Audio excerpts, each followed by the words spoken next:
መከላከያን እንግዲህ አሁን ፖለቲሳይዝ እናደርገው መከላከያ አገር ነው የሚጠብቀው። እርግጥ ነው ፖለቲካህን የመንግስትን ሞኖፖሊ ቫዮለንስ ካላከበርክ እና ከፌደራል ፖሊስ ከፖሊስ በላይ አቅም ከሆነ መከላከያን የማሰማራት ስልጣን አለው መንግስት። አሁን ትልቁ ችግራችን የመንግስትነት ስልጣን የያዘው አካል የምትወደው የማትወደው ሞኖፖሊ ቫዮለንስ ከማክበር ይጀምራል ፖለቲካ። አንተን ብታሸንፍ ነገ ጠዋት አንተን የሚቃወሙት በሐሳብ ይቃወሙ እንጂ በክላሽ የሚቃወሙ ከሆነ ይሄ አዚሩት እስካልተበጠሰ ድረስ የመገዳደል የመጠፋፋት ፖለቲካውን አይጠቅመንም። በተለይ አሁን ኢትኒካሊ እንደዚህ ቴሪቶሪያል ኢትኒክ ሐሳቡ በሰረጸበት ዘመን ላይ የመከላከያውን ኃይል እየሰጠዋጋ አክብረው ተዋጋ የሚል ሎጂክ አይደለም እያወራው ያሉት። ተቃዋሚው ኃይል ጠላት እያለው መከላከያም የራሱን ልጅ ወገን ጠላት እየተባባለ ይሄንን ሐሳቡን በአይዲያ ደረጃ ልንዋጋው ይገባል። መጀመሪያ ጠላትነት የሚባለው ኮንሰፕት በጣም ያልሆነ ቦታ ነው የምንጠቀመው። ፖለቲካ የምንሰራ ሰዎች በእርግጠኝነት በ21ኛው ክፍለ ዘመን ከክላሽ የሚመጣ ዲሞክራሲ አይኖርም፣ መቼም አይኖርም፣ ሆኖም አያውቅም። ዘመኑም ይሄን አይፈቅድም። በተጨባጭም ደግሞ ክላሽ አንስተው የሚዋጉ ኃይሎች አንድ ያልሆኑ ለራሳቸው ጥቅም የሚዋጉ መሆኑን በተግባር አይተናል፣ ተረድተናል። የህልውና አደጋ ያለበት ወገን አንድ ሆኖ ይመክታል፣ ህልውናውን አደጋ ላይ የጣለበትን ወገን። እሱን ካላደረገ የሚታገለው ለስልጣን ነው ወይም ደግሞ ለጥቅም ነው፣ ለራሱ ጥቅም ነው የሚዋጋው ማለት ነው። ያንተን ችግር እያጎላ አንተን እያጋፈጠ እሱ ለራሱ ነው የሚዋጋው ማለት ነው። ከእንደዚህ አይነት ነገር እንድንወጣ ነው የምፈልገው ምኞቴ። አጠቃላይ እንደ አገር ሳወራ አሁን መከላከያ ፋኖን ጨረሰው እኔ አያስደስተኝም። ፋኖ መከላከያን አንትን አደረገው አያስደስተኝም። በተለይ ወደ መከላከያ ሲሆን ደግሞ አደላለ ወደ መከላከያ። ምክንያቱም ይቺ ሀገር የቆመችው በመከላከያ ነው ብዬ ስለማምን ይሄን ተቋም የናድን ቀን የሶማሊያን ያክል እንኳን እድል አይኖረንም ጎበዝ። አንዳንድ ጊዜ የማይሞትበት ሀገር እንሄዳለን እያል የማይቀበሩበት ሀገር መድረስም አለና እንደው አንዳንድ ጊዜ ጸቡንም በልክ ማድረግና የምንቃወሙን መለየት ያስፈልጋል። ሁሉም ያኮረፈ ሁላ ክላሽ የሚያነሳ ጦረኝነት፣ በጦረኝነት ላይ ብሔርተኝነት ጨምረንበት የክፍለ ዘመኑ አስቂኝ ማህበረሰብ እንሆናለን። አንዳንዱ በአማራ ስም ገብቶ አማራን ከማያባላው ማህበረሰብ አይኖርም።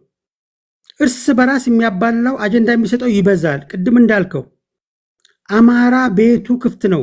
ማንም ገብቶ እንደፈለገ የሚያዋጋው የሚያባላው ይህን ትልቅ ማህበረሰብ በሱ ስም ህገ መንግስት ቀርጸው ጨቋኝ ብለው አፈር ሲያበሉት የነበሩ ሰዎች አማራ ነፃ ያወጣሉ ተብሎ አይታመንም። ሎጂካሊ በምንም መስፈርት እንዲህ አይነት ፖለቲካ ልናቆም ይገባል። የተንኮል ፖለቲካ፣ የሸፍጥ ፖለቲካ፣ የቅናት ፖለቲካ፣ የመርዝ ፖለቲካ ይሄን ማቆም አለብን።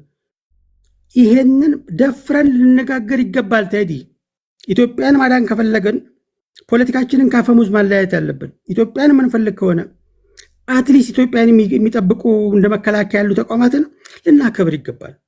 መከላከያ ስናወራ ኦሮሞ አለ፣ አማራ አለ፣ ትግሬ አለ፣ ሶማሌው አለ፣ አፋሩ አለ፣ ወላይታው አለ፣ የሌለ የለም። ያ ሰው የሚሞተው ለኢትዮጵያ ድንበር ነው። አንተ ክልሌ ብለህ ሰው ትገላለህ፣ ከክልሌ ወጣ ብለህ ይሄንን ነው። እንደዚህ አይነት መርዝ አይዲያዎችን ነው መታገል ያለብን። ለመዘመን የምንፈልግ ከሆነ ፖለቲካችንን ማዘመን የምንፈልግ ከሆነ ማደግ ያለብን ወደዚህ ሌቭል ነው። ዲስከሽናችንም ኦሪየንቴሽን ዲስኮርሱም መሆን ያለበት እንዴት አድርገን ነው ከዚህ የምንወጣው፣ ከአዙሪቱ የምንወጣው። እሺ ጣልክ፣ ነገ ጧት የዶክተር አብይን መንግስት ከበደ መጣ፣ የከበደ መንግስት ደግሞ የሚጥል ሌላ የዱጉማ መንግስት ይመጣል። እንደዚህ ያን ከአዙሪቱ የምንበት ሰው መቼ ነው? 70 ዓመት ሞከር ነው እኮ ተገዳደልን እኮ አልነው። አሁን ጭራሽ አይን ለአይን መታየት የማይፈልጉት አንድ ጋር ተምደን ደግሞ እንጥላለን ይላል። ይሄ ማለት ማህበረሰቡን የማይሞቱበት ሀገር ወስዳለሁ ብሎ የማይቀበሩበት ሀገር ማድረስ ማለት ነው። ስቴትለስ ስንሆን እንደ ኢትዮጵያ ያለ ማህበረሰብ ያለፉት 30-40 ዓመታት የተረጨው መርዝ የሶማሊያን ያክል እንኳን እድል አይሰጠንም። እንዲህ አይነት የእብደት ፖለቲካን ልንጋፈጠው ነው የሚገባው፣ ትክክል ስላልሆነ ማለት ነው። እንግዲህ ይህንን የጦረኝነት በጦረኝነት ላይ ብሔረተኝነት፣ በብሔረተኝነት ላይ ጎጠኝነት፣ በጎጠኝነት ላይ ደግሞ ማስመሰልና መግባት የአማራን ማህበረሰብ እስከዛሬ ድረስ ማህበራዊ እረፍት እነሳለሁ ብሎ ህገ መንግስት አርቅቆ ጨቋኝ ብሎ መከራውን ሲያበላ የነበረ ድርጅት መቼም ቢሆን ነፃ ሊያወጣው አይችልም። መቼም ቢሆን እቃህን የሰረቀህን አብረህ እቃህን የምትፈልገው ከሆነ መቼም ያን እቃህን አታገኝም። የአማራን ማህበራዊ ነፍጥ እነሳለሁ ብሎ ህገ መንግስት ቀርጾ መሄጃ ያሳጣውን ወገን የአማራን ነፃ ያወጣል ብለህ ብትል ይሄ ለራስ ጥቅም ለፐርሰናል ጥቅምህ የምትታገል መሆኑን እንጂ ለአማራ ህዝብ የምትታገል መሆኑን አይደለም። ለአማራ ህዝብ የሚታገልና አማራ ነፃ የሚያወጣው ምንም ችግር የለውም። አማራ የኢትዮጵያ ህዝብ ባለውለታ ነው። ነገር ግን ፖለቲካችን እንደ አገር ስለታመመ አማራን የሚጠቅመው ነው፣ ኦሮሞን የሚጠቅመው ኦሮሞን የሚጠቅመው ነው፣ ትግሬውን የሚጠቅመው ነፃ እናውጣውና ይሄን አስተሳሰቡን ከእንደዚህ አይነት ሸፋፍ አስተሳሰብ ነፃ እናውጣውና ስለ ፖለቲካ ዲስኮርስ እናውራ። የአንተ ቤት በዛ ሌቭል እንዲወራበት ስለፈልግምና ከፍ እንዲል ስለፈልግ ነው። አልቆለ መሰለኝ። ኦኬ ቴንክ ዩ። በሚቀጥለው አሁን እነዚህ ነፍጥ ያነሱ ኃይሎች የመጀመሪያው ነገር ለምንድን ነው ነፍጥ ያነሱት? ነፍጥ ያነሱት ነፍጥ የማንሳት ሱስ ስላለባቸው ነው። ኮዝ አላቸው። በፕሮክሲ ዋር ተደፍቀው ነው። ኦኬ ነፍጥ እንዳያነሱ ደግሞ ከዚህ በኋላ ያሉ የፖለቲካ ፓርቲዎች የመንግስት ኃላፊነት ምንድን ነው? በሰላማዊ መንገድ ብዙ ጊዜ እንደምንለው በሰላማዊ መንገድ ለመታገል ቢሮ የከፈቱ የፖለቲካ ፓርቲዎች ምህዳሩ ምቹ አይደለም፣ ጠበበብን። ልክ እንደ ገዢው ፓርቲ እኛም በነፃነት ሀሳባችንን ለመሸጥ መድረክ እያጣን ነው። በአሁን ሰዓት ሁሉን አሳትፎ ኢትዮጵያ ምድር ላይ ሀሳብ የተሰማለው ቴዲ ሐዋሳ ጋር ብቻ ነው። መረረን አሉ። ከመረራቸው ደግሞ ጫካ ይገባሉ። ማንኛውም ሰው መድረክ አልሰጠም። አንተ ብቻ የምትናገር ከሆነ ሀሳብህ ምንድነው ብለህ ሚዲያ ማሰጠው ከሆነ ኦኬ እኔ ያደረክብኝ በጉልበት ነው፣ እኔም በቃ በጉልበት እመጣብሃለሁ ይላልና ምንድነው መደረግ ያለበት? በመንግስት በኩልስ ምንድነው መደረግ ያለበት? መንግስትስ ሚናውን ተጫውቷል? ኢቲቪ ላይ ገብተው የፖለቲካ ፓርቲዎች ሀሳባቸውን መስጠት ይችላሉ? ፋና ላይ ቀርበው መናገር ይችላሉ? አብኖች መናገር ይችላሉ? ሌሎች መናገር ይችላሉ? እነ ዘመነ ካሴ ነፍጣቸውን ጥለው ኦኬ በፖለቲካ ፓርቲ ተደራጅተው ቢመጡ ድምፃቸው እኩል ይሰማል? ከገዢው ፓርቲ እኩል አይዋከቡ? ቢሮቻቸው አይታሸግም? ይሄን ደግሞ የማድረግ ኃላፊነት የማን ነው? በጀቱንም ጀቱንም የያዘው የመንግስት ኃላፊነት ማለት ነው። ያን ለማድረግ አስተማማኝ ሁኔታ ሳይፈጥርላቸው በጦርነት እስከመቼ? በነገራችን ላይ የኢትዮጵያ ታሪክ እንደዛ ነው። ከዘመነ መሳፍንት ጀምሮ እስካሁን የመጣንበት ነገር ምንድነው? ስልጣን ላይ የሚቀመጡ አካላቶች ከነሱ በተጻራሪ እዚህ ቲክቶክ ላይ እንኳን የምታዩት አይደል? ትልቁ ችግራችን ሰልጥነናል እንላለን እንጂ የመጨረሻ ኋላ ቀር ህዝቦች ነን። ከኛ የተለየ ሀሳብ ያለውን ሰው አንሰማም። ይሄን እንኳን በዚህ አሁን አንድ አማራ ልጅ መጥቶ እኔ የሚታየኝ ይሄ ነው ብሎ ከመንጋው የተለየ ሀሳብ ቢያቀርብ ውግዝ ከማሪውስ ያደርጉታል። ቤተክርስቲያን እንደገባችሁ ሻ አሳዱታል። አንድ የቲፒኤልኤፍ ሰው እኔ የሚታየኝ እይታ ይሄ ይመስለኛል ቢል ትሰማላችሁ? እንዲሁ በግል እንኳን በምናደርጋቸው ውይይቶች። ይሄን ደግሞ ወደ መንግስት ስንሄድ ከመንግስት እሳቤ በተቃራኒው የፖለቲካ ፓርቲ ሰዎች ቢናገሩ መንግስት ያስተናግዳል ወይስ ያሳዳቸዋል? ይሄን ሳታደርግላቸው እንዴት የነፍጥ የማንሳትን ነገር ሊያቆሙ ይችላሉ? መፍትሄኑም እያስቀመጥን እንዲሆን ለማለት ያለው። ቴንክ ዩ ዋንጋሪ፣ እንደ ሁል ጊዜው በጣም የማከብረው ፖለቲከኛ ነው። ዞሮ ሲመጣ ሀሳቡን ይነግረናል። እሺ ይሄ ለሁላችሁም ማሰብ ያለባችሁ ነገር ነው። ይህንንም እያሰባችሁ የመንግስት ደጋፊዎች ከዚህ ውስጥ ያላችሁ ማለት ነው። ታምራት 7 ደቂቃ አለው ወንድሜ። እሺ ቴዲ ሰላም ብያለሁ ሁላችሁንም። የኔ ሀሳብ እዚህ አንደኛ አይ ቲንክ አሁን ትኩረት ያረከው በውስጥ ያሉ ግጭቶችን ነው እና ቴሌግራም ላይ የተጻፈውን አንባሃል? አላነበብኩኝ። አይ ነው እንዳላነበብክ አውቃለሁ። ካላነበባችሁ ጋይስ ካላነበባችሁ አንድ ነገር እንጋችሁ ከክብር ጋር ኦኬ ካላነበባችሁ ምን ይሆናል መሰላችሁ? ጠዋት ባወራችሁበት አንደበት ነው የምትመጡት። አሁን ቴሌግራም ላይ እኔ አጀንዳዎችን ጽፌ አስቀምጬላችሁ ነው። አጀንዳ የሚረብሽ ከሆነ እኔ እወጣላለሁ፣ ችግር የለውም። በቃ ገባኝ። ለእንትን ነው አሁን አብዛኞቻችሁ የመጣችሁት በዛ ከመጣን አይቀር ከተቀመጠን አይቀር በአጀንዳ ላይ እንድናወራ ነው እንጂ ትላንት ወይም ሌላ ቦታ ሲወራ ከነበረው ወይ ከአንተ በፊት ከነበረው ሰውዬ የሰማውን በዛ ላይ ሊሄድበት ብላ አይደል መምጣት ያለብን። ፖለቲከኛ ከሆናችሁ ጀስት ኦርጋናይዝ መሆን አለባችሁ። No, we don't know your timetable. የአንተ ታይምቴብል አናውቅም። ስኬጁሉ ስለማናውቅ ቴሌግራም ላይ ጽፋለሁ እኮ አጀንዳዎችን ጽፌ ነው መጣው። ኦኬ በቃ እንደሱ ከሆነ ያነበቡ ሰዎች መወያ አጀንዳዎቻችን እኚህ ናቸው። ለመሰለ ሀሳብን ስለመፈልገው ነው። ብታነብበት ተዘጋጅተህ ብትመጣ የምትነግረን ንግግር ለእኔም ለአድማጭ ተመልካቾቻችንም ስለሚጠቅመን ነው። ሁል ጊዜ ስትመጡ ቴሌግራም ላይ እሑድ ስገባ አስቀድሜ ከ3 ከ4 ሰዓት በፊት አጀንዳዎችን አስቀምጣለሁ።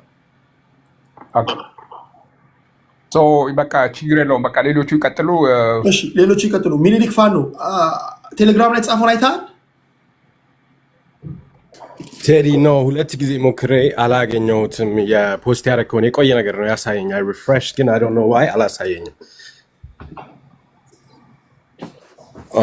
ሴቭ አይተሃል? ሴቭ አይተሃል? አይቻለሁ እኔ አይቻለሁ። ሌልና አኪል አይተሃል? 6K ፎሎወር ነው አይደለ? ቴሌግራም ላይ ያለው ምን አልከኝ ቴዲ? አኪል አይተሃል? ቴሌግራም ላይ ጻፍኩትን አላየሁም። ቅድስት አይተሻል? ቡላላ አንብባሃል? ቴሌግራም ላይ ጻፍኩትን አልዋሽህም። አሁን ቼክ እያደረግኩት ነበረ። ይሄ እንዲለመድ ነው። ለመሰላችሁ እኔ በሲሪየስ ነው እኮ ስመጣ፣ እኔ በሲሪየስ ነው መጣው። እናንተም በሲሪየስ እንደምትመጡ ነው ታሳቢ ማድረገው። ቴሌግራም ላይ እሑድ ስመጣ አጀንዳ ሳልጽፍ አልመጣም። አስቀድሜ አድማጭ ተመልካቾች ያውቃሉ።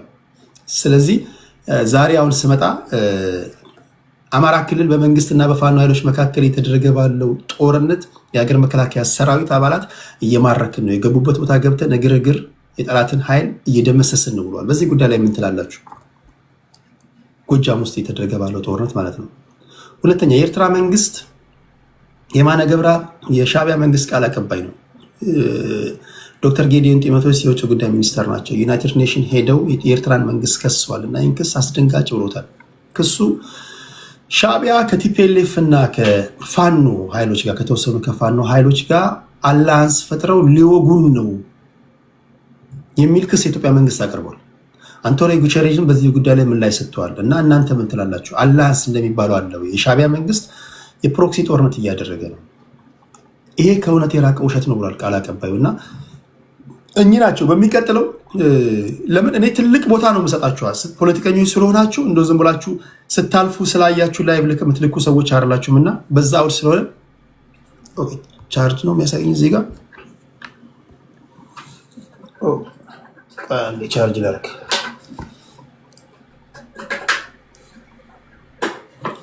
እሺ ስለዚህ እነዚህ ናቸው። ነገ ከነገ ወዲያ የምትመጡ ሰዎች መጀመሪያ እሑድ እኔ ጋር ሪኩዌስት ከመላካችሁ በፊት ቴሌግራም ላይ ሄዳችሁ ቴዲ ምን ጽፏል ብላችሁ አይታችሁ ተዘጋጅታችሁ እንድትመጡ ይሁን። ይሄን የማደርገው ምንድነው? አንደኛ እንድትዘጋጁ ነው፣ ሁለተኛ ኦርጋናይዝድ እንድትሆኑ ነው። ኦኬ በዚህ አውድ ነው ሁላችሁም አሁን አይታችሁታል ብዬ ተስፋ አደርጋለሁ። ከዋን ጋር ቀጥለው እንዳገባባችሁ እንዲመቸኝ ወደ ስዩሜ ልሂድ። ስዩም አይተዋል አይደለ? አዎ ቴዲ። እሺ ወደ ስዩሜ ልሂድ። 7 ደቂቃ አለህ ወንድሜ።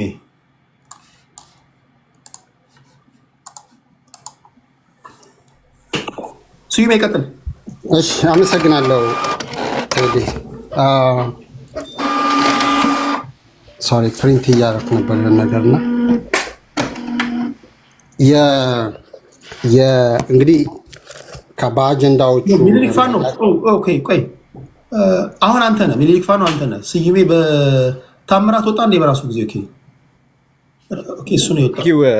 ስዩሜ ከኔ ቀጥሎ እንዴ? ቴዲ ግን በጣም አድናቂ ነኝ። ኮሜንቴን አየው በሚገርም ሁኔታ ሜንሽን ሁሉ አላረኩም።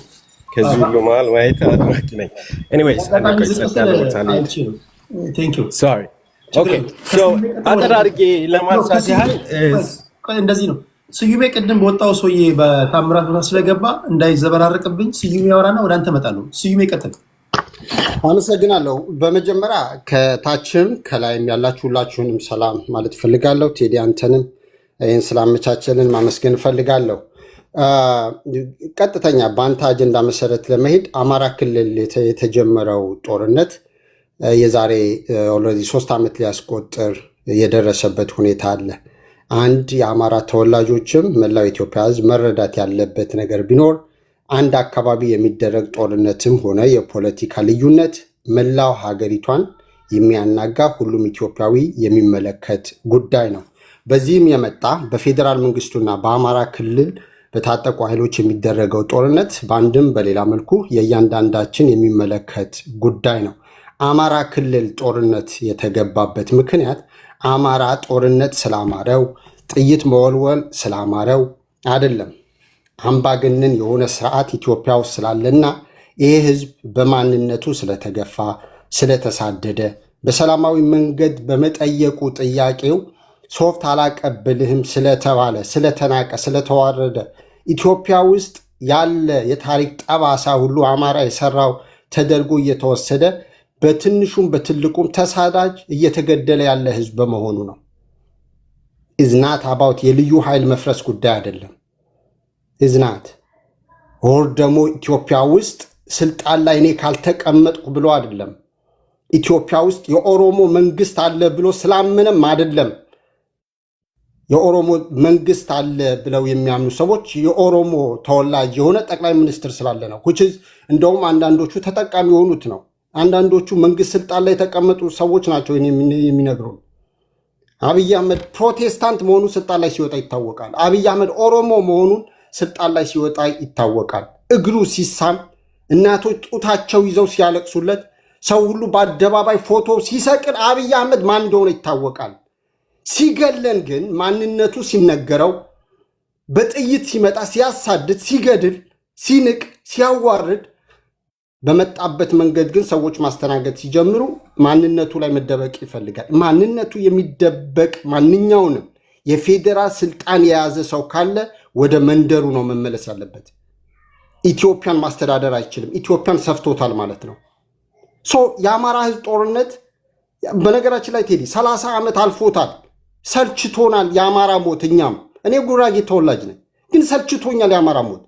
አማራ ሲሳደድ ማየት ሰልችቶኛል። ዋይ የአማራ ሰላም አላገኘም ማለት፣ ኦሮሞ ሰላም አላገኘም ማለት፣ ጉራጌው ሰላም አላገኘም ማለት ኢትዮጵያም ሰላም አታገኝም።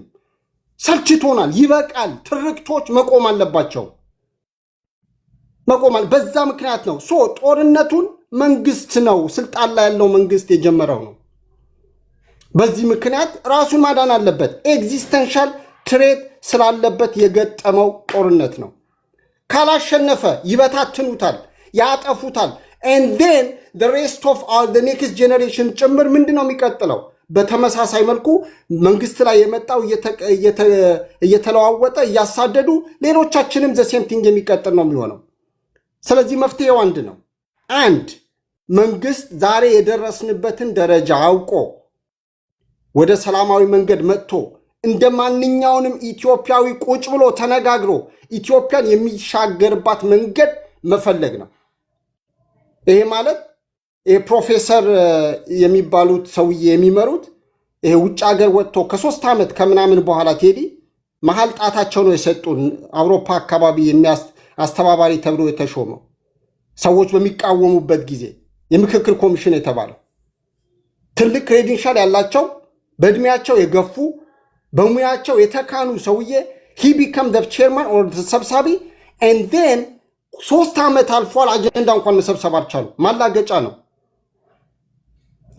ስለዚህ ኢትዮጵያ ውስጥ ያለው ጦርነት መቆም የሚችለው በአብይ አህመድ ስር ሆኖ በማንም ስር ሆኖ ሊቀጥል የሚችለው መጀመሪያ አብይ አህመድ ወደዛ መምጣት ሲችል ነው። ያ እስካልመጣ ድረስ እኔ ጫካ ያለ ሰው ለማንም ግባ እንዲበል እንዲብታረግ ማለታችን ዋይ በሰላማዊ መንገድ ቴዲ የሚታገሉ ኃይሎች እየተሳደዱ ነው።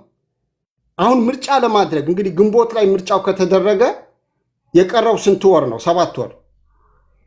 አንድም ተቃዋሚ ፓርቲ ስብሰባ መጥራት አይችልም። ኢትዮጵያ ውስጥ ጦርነት ይቁም የሚል ሰላማዊ ሰልፍ መጥራት አይቻልም። ጋዜጠኞች ለጠቅላይ ሚኒስትሩም ሆነ ለመንግስታቸው ያለው ድክመትን በሚመለከት ጽፈው እንዲማሩበት እንዲያስተካክሉ ማድረግ አይቻልም። ምን ማለት ነው? የፖለቲካ ፓርቲዎች፣ የሲቪክ ማህበራት፣ ጋዜጠኞች ሁሉንም እየተሳደዱ ያለበት ሁኔታ ነው። ይህን ባለበት ሁኔታ ምንድን ነው የህግ የበላይነት በሌለበት ሁኔታ በማን ስር ሆነን ነው በማን ህግ ነው የምንመራው ካልን በአብይ አህመድ። ያ ደግሞ የአንድ ግልገል አምባገነን ሰው የበታች ሆኖ መቀጠል ነው። ያ ደግሞ የምንቀጥልበት ምንም ምክንያት የለም። ከኤርትራ ጋር በስፋት በቀጣይ ጥያቄዎችም ካሉ መለሳለሁ በዚህ ጉዳይ ላይ ወደ ሰላም መምጣት የሚቻለው ወደ ውይይት መምጣት ካልተቻለ ያ ካልሆነ ድረስ ትግሉ ግን የአማራ ትግል ብቻ አይደለም። ኦሮሚያም ላይ ጦርነት አለ። ሰላማዊ ዜጎች የሚገሉ የታጠቁ ኃይሎች ያንን አቁመው ጠላት ላይ መንግስት ላይ ብቻ ትኩረት አድርገው መቀጠል አለባቸው። መከላከያ የሚባለው ቅድም ወንድሜ ምኞትህ ነበር ስትናገር የነበረው። መከላከያው በየዋህነት የተማሩት የተነገራቸው ሉዓላዊነት የመጠበቅ ነው፣ ሀገርን የመጠበቅ ነው፣ ህዝብን የመጠበቅ ነው። አሁን ግን የአብይ አህመድ ተላላኪ ሆነው የአብይ አህመድ ስልጣን እያስቀጠሉ ያሉ ናቸው። እነሱን አክብር። ሞቴን እያፋጠነ ያለን መከላከያ ላከብረው አልችልም። ወንድሞቻችን ናቸው። የስ የሀገር ሉዓላዊነት ቢጠብቁ ደስ ይለኝ ነበር። እንደውም ለእያንዳንዱ በተለይ መከላከያ ያለው ኃይል ማስተላልፈው ለማን ነው የምትሞቱት? የድሃ ልጆች ናችሁ። የሀብታም ልጆች መከላከያ አይላኩም። የድሃ ልጆች ናችሁ። እናትና አባቶቻችሁ አሳድገዋችሁ እንዳትማሩ ዩኒቨርሲቲ ጥለዋችሁ 95-98% እየጣሏችሁ ከዛ ሉዓላዊነት ትጠብቃላችሁ ተብላችሁ የአብይ አህመድን ስልጣን እስከ መቼ ታስቀጥላላችሁ? ወገናችሁ ላይ እየተኮሳችሁ ትቀጥላላችሁ? ይሄ ለእናንተ የማቀርበው ጥያቄ ነው። እሺ ቴንክ ዩ ስዩሜ። ወደ ሚኒሊክ ፋኖ እንሄዳለን። ታፕ እያረጋችሁ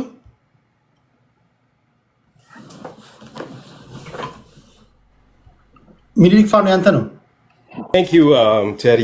ኦኬ ሶ ፎከስ ማድረገው ያው እንግዲህ የትግል ሜዳው ላይ ነው።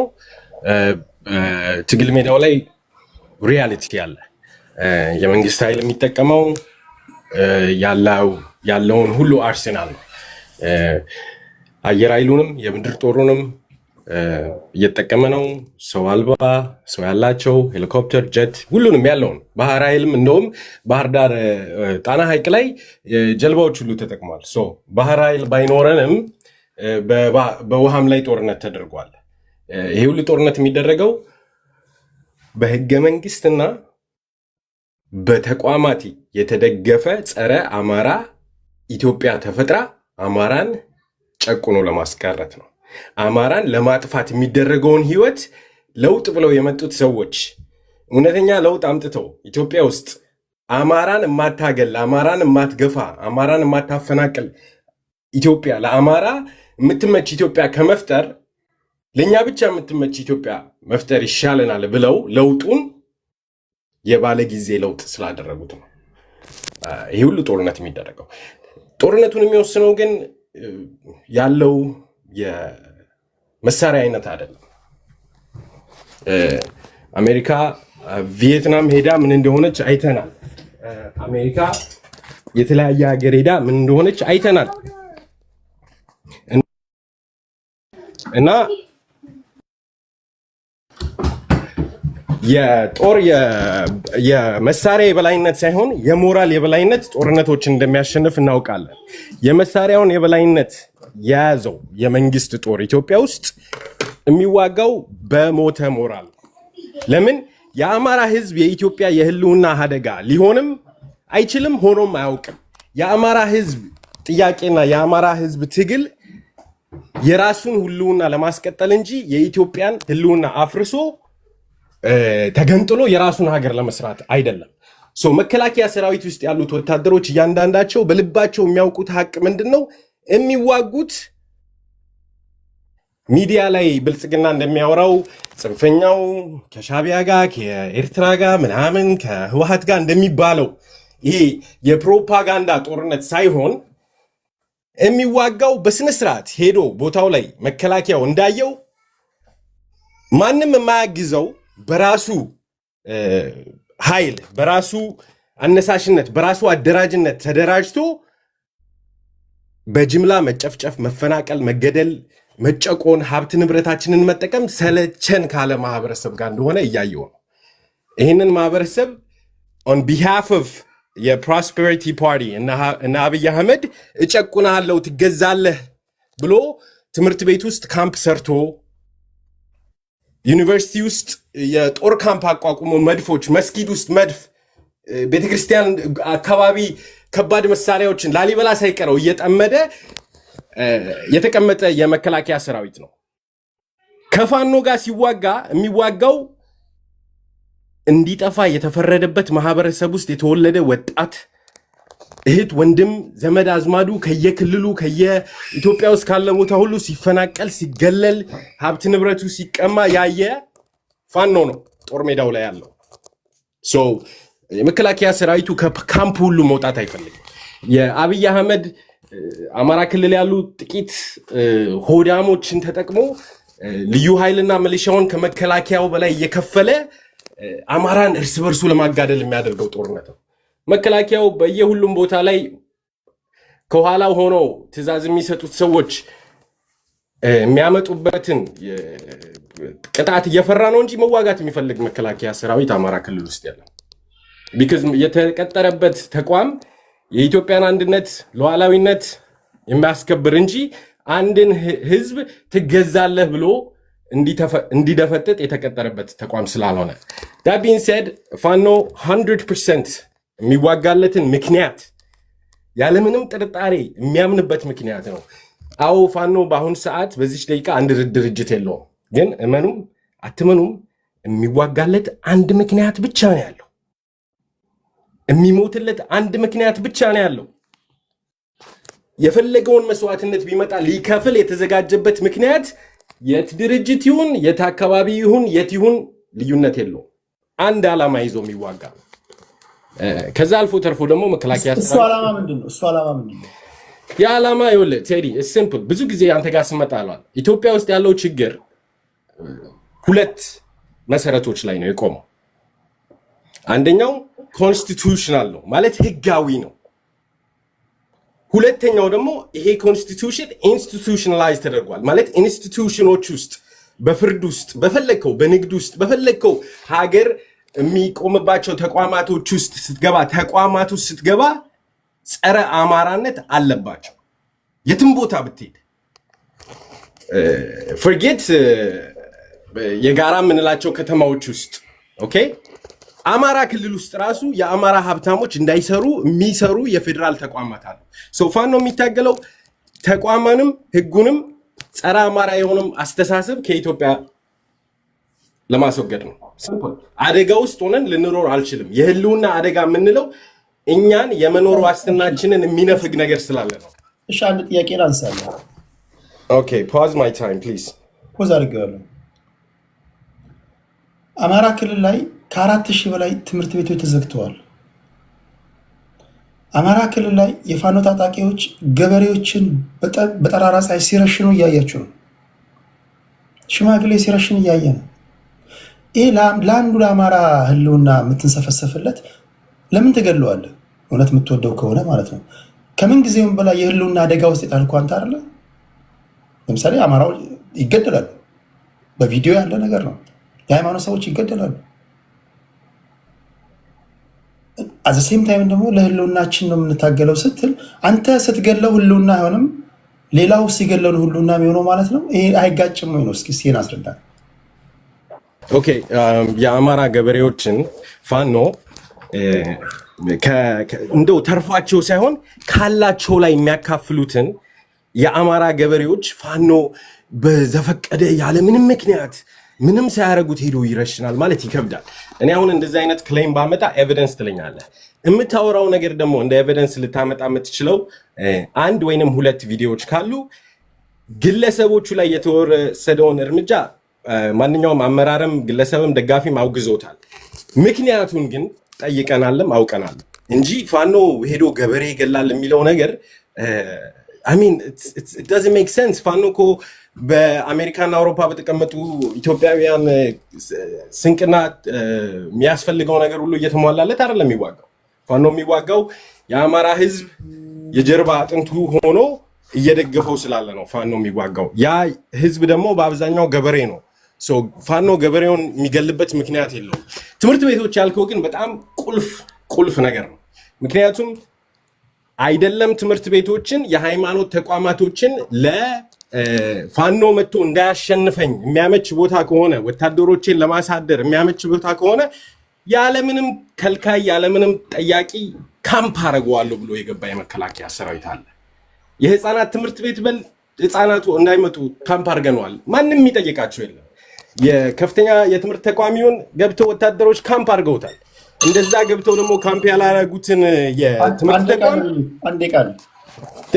እዛ ትምህርት ቤት የሚማሩትን ተማሪዎች እንደው ድንገት በሆነ አጋጣሚ ካምፕ ያላረጉት ትምህርት ቤት ካለ እዛ ትምህርት ቤት የሚማሩ ተማሪዎች ላይ ጾታዊ ጥቃት ይፈጽማሉ። ከፈለግ ከነማስረጃው ልልክልህ እችላለሁ። ይሄን መከላከያ ሰራዊቶች በአማራ ክልል ገብተው የአማራ ተማሪዎችን የተለያየ ጾታዊ ጥቃት ሲያደርጉባቸው የተመዘገቡ ምን ያሉ አሉ። እንኳን ሰዎች ልጆቻቸውን ትምህርት ቤት ሞልቶ ሊልኩ ወታደራዊ ካምፕ ከመሆን የተረፉት ትምህርት ቤቶች ውስጥ ያሉትን ተማሪዎች የብልጽግና ወታደሮች ትምህርት ቤት አላስወጣ አላስገባ ብለው እየደፈሯቸው ነው። ለማጠቃለያ አንድ አረፍተ ነገር፣ ፋኖዎች ግን በሞራል የበላይነት ስለሚዋጉ በሁሉም ሜዳ ላይ ድል እያደረጉ ነው። በጣም እናከብራቸዋለን፣ እንወዳቸዋለን። መስዋዕትነታቸው ትልቅ ነው ለኛ። ኦኬ ሴቭ አመሰግናለሁ ወንድማችን ቴዲ። በምስጋና ጀምራለሁ ለምትሰጠን ፍጹም ገለልተኛ የሆነና ፍትሃዊ መድረክ አመስግነን እንጀምራለን። ቅድም እንዳልከው ሀገሪቷ ውስጥ ከሚጸባረቀው 5% እንኳን ነፃነት የዚህን ቤት አያክልም ማለት ነው። ይህም በማለት በሁለቱ ቶፒኮች በሁለት ዙር ሀሳቤን አስቀምጣለሁ ማለት ነው። በመጀመሪያ ደረጃ በሰሜን ጎጃም አካባቢ ያልከው ባትል ነው። ሁለተኛ በሰሜን ምንድነው በኤርትራና በትግራይ የተፈጠረ አሊያንስ ተብሎ በኢፌዴሪ ውጭ ጉዳይ ሚኒስትር ጌዲዮን ጢሞቴዎስ የቀረበው የዩናይትድ ኔሽን ሪፖርት እነሱም የሰጡት ምላሽ ፈርስት ሪፕላይ እና የአሁን ወቅታዊ ሁኔታውን እንትን ላለው በመጀመሪያ አሁን ስለ ሰሜኑ ጦርነት ስንሄድ በጎጃም በሚደረገው ጦርነት ወንድም ለወንድም ነው የሚገዳደለው። እንዴት ነው ስትል አሁን 2300 ሰው እንዲሰማኝ የሚፈልገው ለምሳሌ ትላንት አንድ ኦሮሞ ወንድማችን ያጋራው ሪፖስት ያደረኩት ቪዲዮ አለ። አንድ ምስኪን የኦሮሞ ልዩ ኃይል አማራ ክልል ትገባለህ ተብሎ እባካችሁ እጄን በደም አጨማለቃችሁት፣ ኢትዮጵያንን እየገደልኩ ነው፣ ወንድሜን እናቴ ቀበረች የዛሬ 2 ወር፣ ዛሬ ደግሞ እኔም እዛ አማራ ክልል ገብቼ ልሞት ነው፣ እባካችሁ ተውን እያሉ ነው። ይህ ስርዓት ከካሜሩሽ ከካምቦዲያ ስርዓት የከፋ ከፖልፖት የከፋ ከሮማኒዮ ቾቼስኪ የከፋ ምናልባት ይህ ስርዓት የሚወዳደረው ከአዶልፍ ሂትለር ጋር 1.5 ሚሊዮን ትግሬ የገደለ 640 ሺህ አማራ የገደለ 72000 የወለጋ አማራ የገደለ 14000 የወላይታ ህዝብ የገደለ ጨፍጫፊ ስርዓት በአራቱም ማዕዘን ኢትዮጵያ 1.5 ሚሊዮን ትግራዋይ ስለመገደሉ የክልሉ የወቅቱ ፕሬዚዳንት ደብረጽዮን ገብረሚካኤል ውሸት ነው ብሏል። ኬታ መጣ አንተ 1 ሚሊዮንም አድርጉት ችግር የለም። ኢትስ ናት አባውት አሃዝ ነምበር አይደለም። የሰሜኑ ጦርነት 40 ቢሊዮን ዶላር በማስከሰት የሀገሪቷን የአህጉሩን ውድ ጦርነት አመራሩን ለማስመታት ነው። ዝም ብሎ የሚነገር ነው። ማን ቆጠረው ብሏል ደብረጽዮን እና አንተ ነግራችሁ። ኦኬ ማንም ይሁን እሺ ምንም ችግር የለም። እሱ 500 ሺህም ይሁን ህዝብ ነው አይደለ? ከ6 ሚሊዮን ህዝብ 500 ሺህ ህዝብ በጣም ትልቅ ፖርሽን ቁጥሩ የተባለው ሪፖርት ነው የሚማከው ቁጥሩ ብዙም አያጣላንም። በመቀጠል መከላከያው ላይ የህዝብ ተወካዮች ምክር ቤት የኢፌዴሪ ጠቅላይ ሚኒስትር ቀረበና ይህ መከላከያ ሰራዊት ታማኝነቱ ለቀዩ መዝገብ ነው፣ ለቀዩ መጽሐፍ ነው፣ ለህገ መንግስቱ አይደለም። ቀዩ መጽሐፍ ማለት አብዮታዊ ዲሞክራሲ ነው። ስለዚህ የፓርቲ ጠባቂ ነው፣ የህዋት ጠባቂ ነው። መኮንኖችን ደግሞ ከታችኛው መኮንን እስከ ጀነራል ድረስ ስም እየዘረዘሩ ተመልከቱ ብለው በጠቅላላ 6% የሀገሪቱ ህዝብ የሆነው የትግራይ ህዝብ ተወካዮች ናቸው። በጠቅላላ ስማቸው ሲጠራ ይሄን ያቀረቡት እንግዲህ ማን ናቸው? ጠቅላይ ሚኒስትር አብይ አህመድ ናቸው። ዛሬ ለ2400 ህዝብ ፊት እስቲ አዳምጡኝና የሰሜን እዝ፣ የምዕራብ እዝ፣ የምስራቅ እዝ፣ የመካከለኛ እዝ የጠቅላይ ኤታማዦር ሹም የባህር ኃይል ዋና ኃላፊ የአየር ኃይል ኃላፊ ስም ዝርዝር ልጥራላችሁ።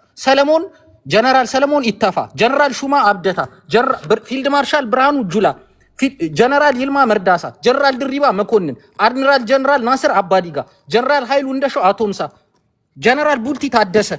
ይሄ የምጠራላችሁ ከፍተኛ የሰሜን እዝ፣ ምስራቅ እዝ፣ ደቡብ እዝ፣ ማዕከል እዝ ተብሎና የባህር ኃይል የጠቅላይ ኤታማዦር ሹምና የመከላከያው በአሁኑ ደግሞ የመጡትን ስኬል ካያችሁ እነ ልደቱና እነ ጀዋር ሪፖርት ሲወጡ እድገት ከተሰጠው የጀነራል ማዕረግነት ከኮሎኔል ማዕረግነት ወደ ብርጋዴር ጀነራል ማዕረግነት ካደጉት ውስጥ 71% የአንድ ብሔር ተወላጅ ነው። ዛሬ መከላከያው የአንድ ብሔር በጠቅላላ ባህር ኃይሉ ብቻ አንድ ከሌላ ብሔር የወጣ ነው ዋና ኃላፊ፣ ምክትሉ ግን የኦሮሞ ተወላጅ ነው። ምክትል ታማጆር ሹም አበባው ታደሰ የአገው ብሔር ተወላጅ ነው። ከዛ ውጪ በጠቅላላ በእዞቹ በጠቅላላ 82% በሚባል ደረጃ የአንድ ብሔር ተወካይ ነው መከላከያው። ትላንት ጠቅላይ ሚኒስትሩ ምንም ሳያፍሩ የስም ዝርዝር ይዘው የአንድ ብሔር ተወላጅ ጀነራሎቹ መዘርዘር ከቻሉ ነገ እንደሚያረግ መንግስት አይመጣም ብለው ነው የሚያስቡት ታማኞቻቸው እንዲሆኑ። ይሄ ስርዓት ኦሮሞን ይወክላል እያልኩ አይደለም። መከላከያው ግን ኢትዮጵያ መምሰል ነው ያለበት። በጠቅላላ ከፍተኛ መኮንኖች ትላንት የአንድ ብሔር ወኪል እንደነበሩ ዛሬም በሌላ ብሔር ነው የተተካው። ስማቸውን በዝርዝር እንደምጠራላችሁ በጠቅላላ አዲስ ከተቋቋመው ባህር ኃይል ጨምር ማለት ነው እና አድሚራል ናስር አባዲ ጋር እስከሚመሩት ድረስ እነ ጀነራል ቡልቲ ታደሰ ምናምን በጠቅላላ የመጡት ከአንድ ብሔር ነው። ለምን? ለስርዓቱ ታማኝነት ያገለግላሉ ተብለው ስለሚታሰቡ። ከታች ያሉት ምስኪኖች ግን ምንም አይጠቀሙ።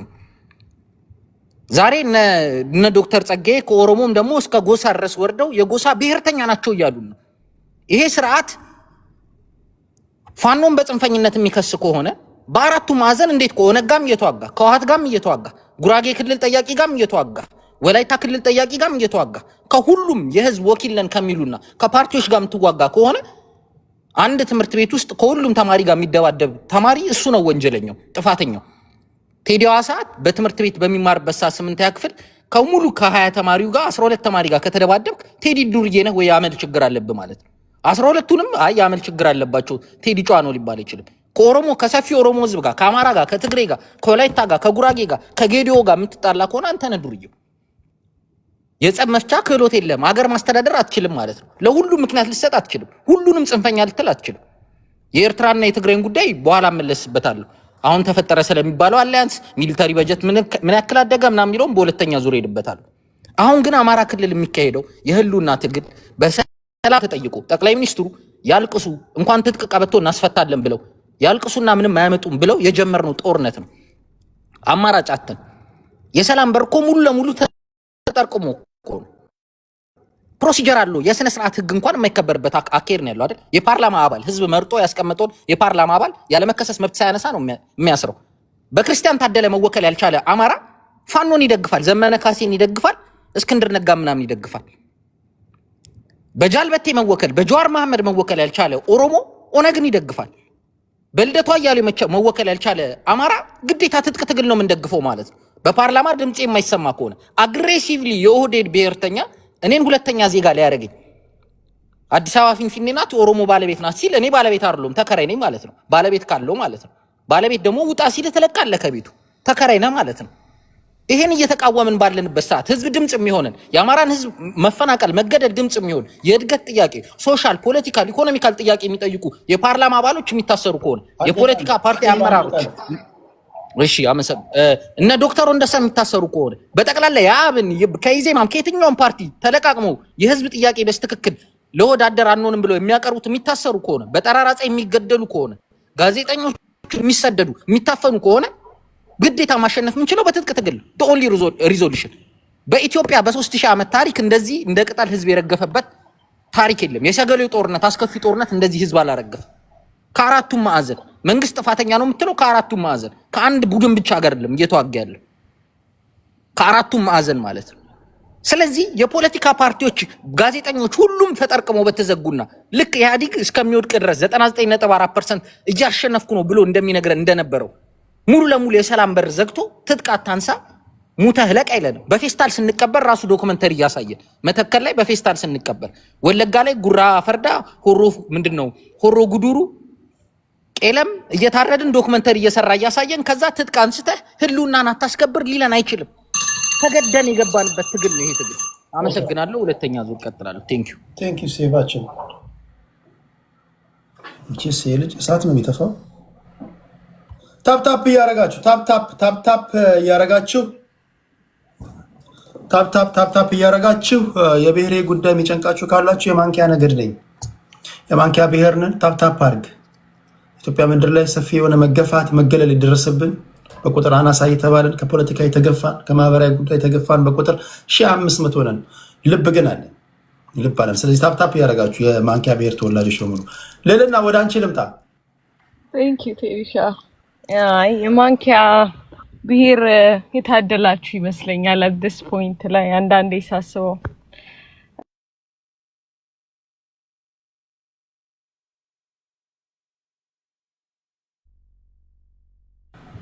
ለምንድን ነው የወጣችሁ?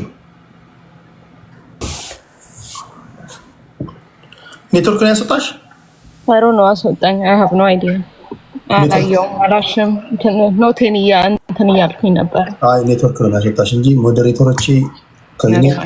ሞዴሬተሮች ያላችሁ ከኔ ስቴጅ ላይ ያለኔ ፍቃድ ሰው ያወረዳችሁ ሰዓት ይሄ ውርደት ነው። በጣም የተከበሩ ሰዎች ናቸው በነገራችን ላይ ሞዴሬተሮች። ኔትወርክ ነው።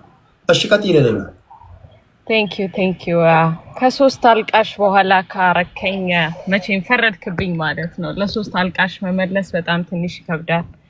ወይ መደራጀት አልቻሉ ወይ ፕሮብሌማቸውን they don't get the shit together። ትልቁ ችግር የሆነው መደራጀት ሳልችል የዓለም የኢትዮጵያን የምታክል ፓወር አስረክበኝ እያልክ ነው እያሉ በሶሻል ሚዲያ ላይ የሚጮሁ ሰዎች ናቸው የሚያስቁኝ ማለት ነው። አንዳንዶቹ ተደብቀው የሻቢያን አጀንዳ የሚያዘጋጁ ናቸው ብዬ ነው ማምነው።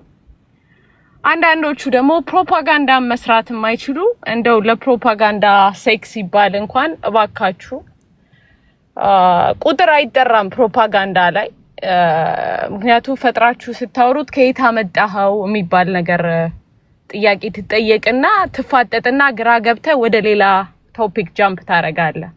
ስለዚህ ፕሮፓጋንዳ ላይ ቁጥር አይጠራም በፍጹም ማለት ነው። ለማንኛውም አማራ ክልል ላይ ያለው ሪያሊቲ ቴዲ አሁን አሏሽም በተለይ በወሎ አካባቢ ላይ ዛሬ አዳዲስ ሚሊሻዎች ተመርቀዋል። እየጠነከሩ ነው ከቀን ወደ ቀን ብዬ ነው ማምነው። የተፈጠረ ኢንሲደንስ አለ። ባለፈው በተፈጠረው ነገር ከውስጥ እርዳታ አግኝተዋል የሚል አመለካከት ነው ያለኝ። ያ ምክንያቱም እንደዛ አይነት ሲቹዌሽን ሃፕን አያረግም ነበር ብዬ ነበር ባለፈው አንተ ቤትም ነግሬ ነበር እና በመንግስት በኩል እንደውም በሆነ ሰው አካውንታቢሊቲ መምጣት አለበት የሚል ነገር ነበር እንትን ያልኩት። አብኖች ወጣው ይሄ ነገር መደረግ አለበት ሲሉ ስቴትመንት ያወጡትን አይቻለሁ እና ትልቅ ነገር ነው ብዬ ነው ማምነው ይሄንን ነገር ለማስተካከል ማለት ነው። በዚህ በፋኖነን በሚሉ ሰዎች አዲስ ፖይንት ላይ የተወሰኑት አሏሽም ሁሉም ልል አልችልም። መልስ ያልሰጡትን ልፈርጃቸው አልችልም።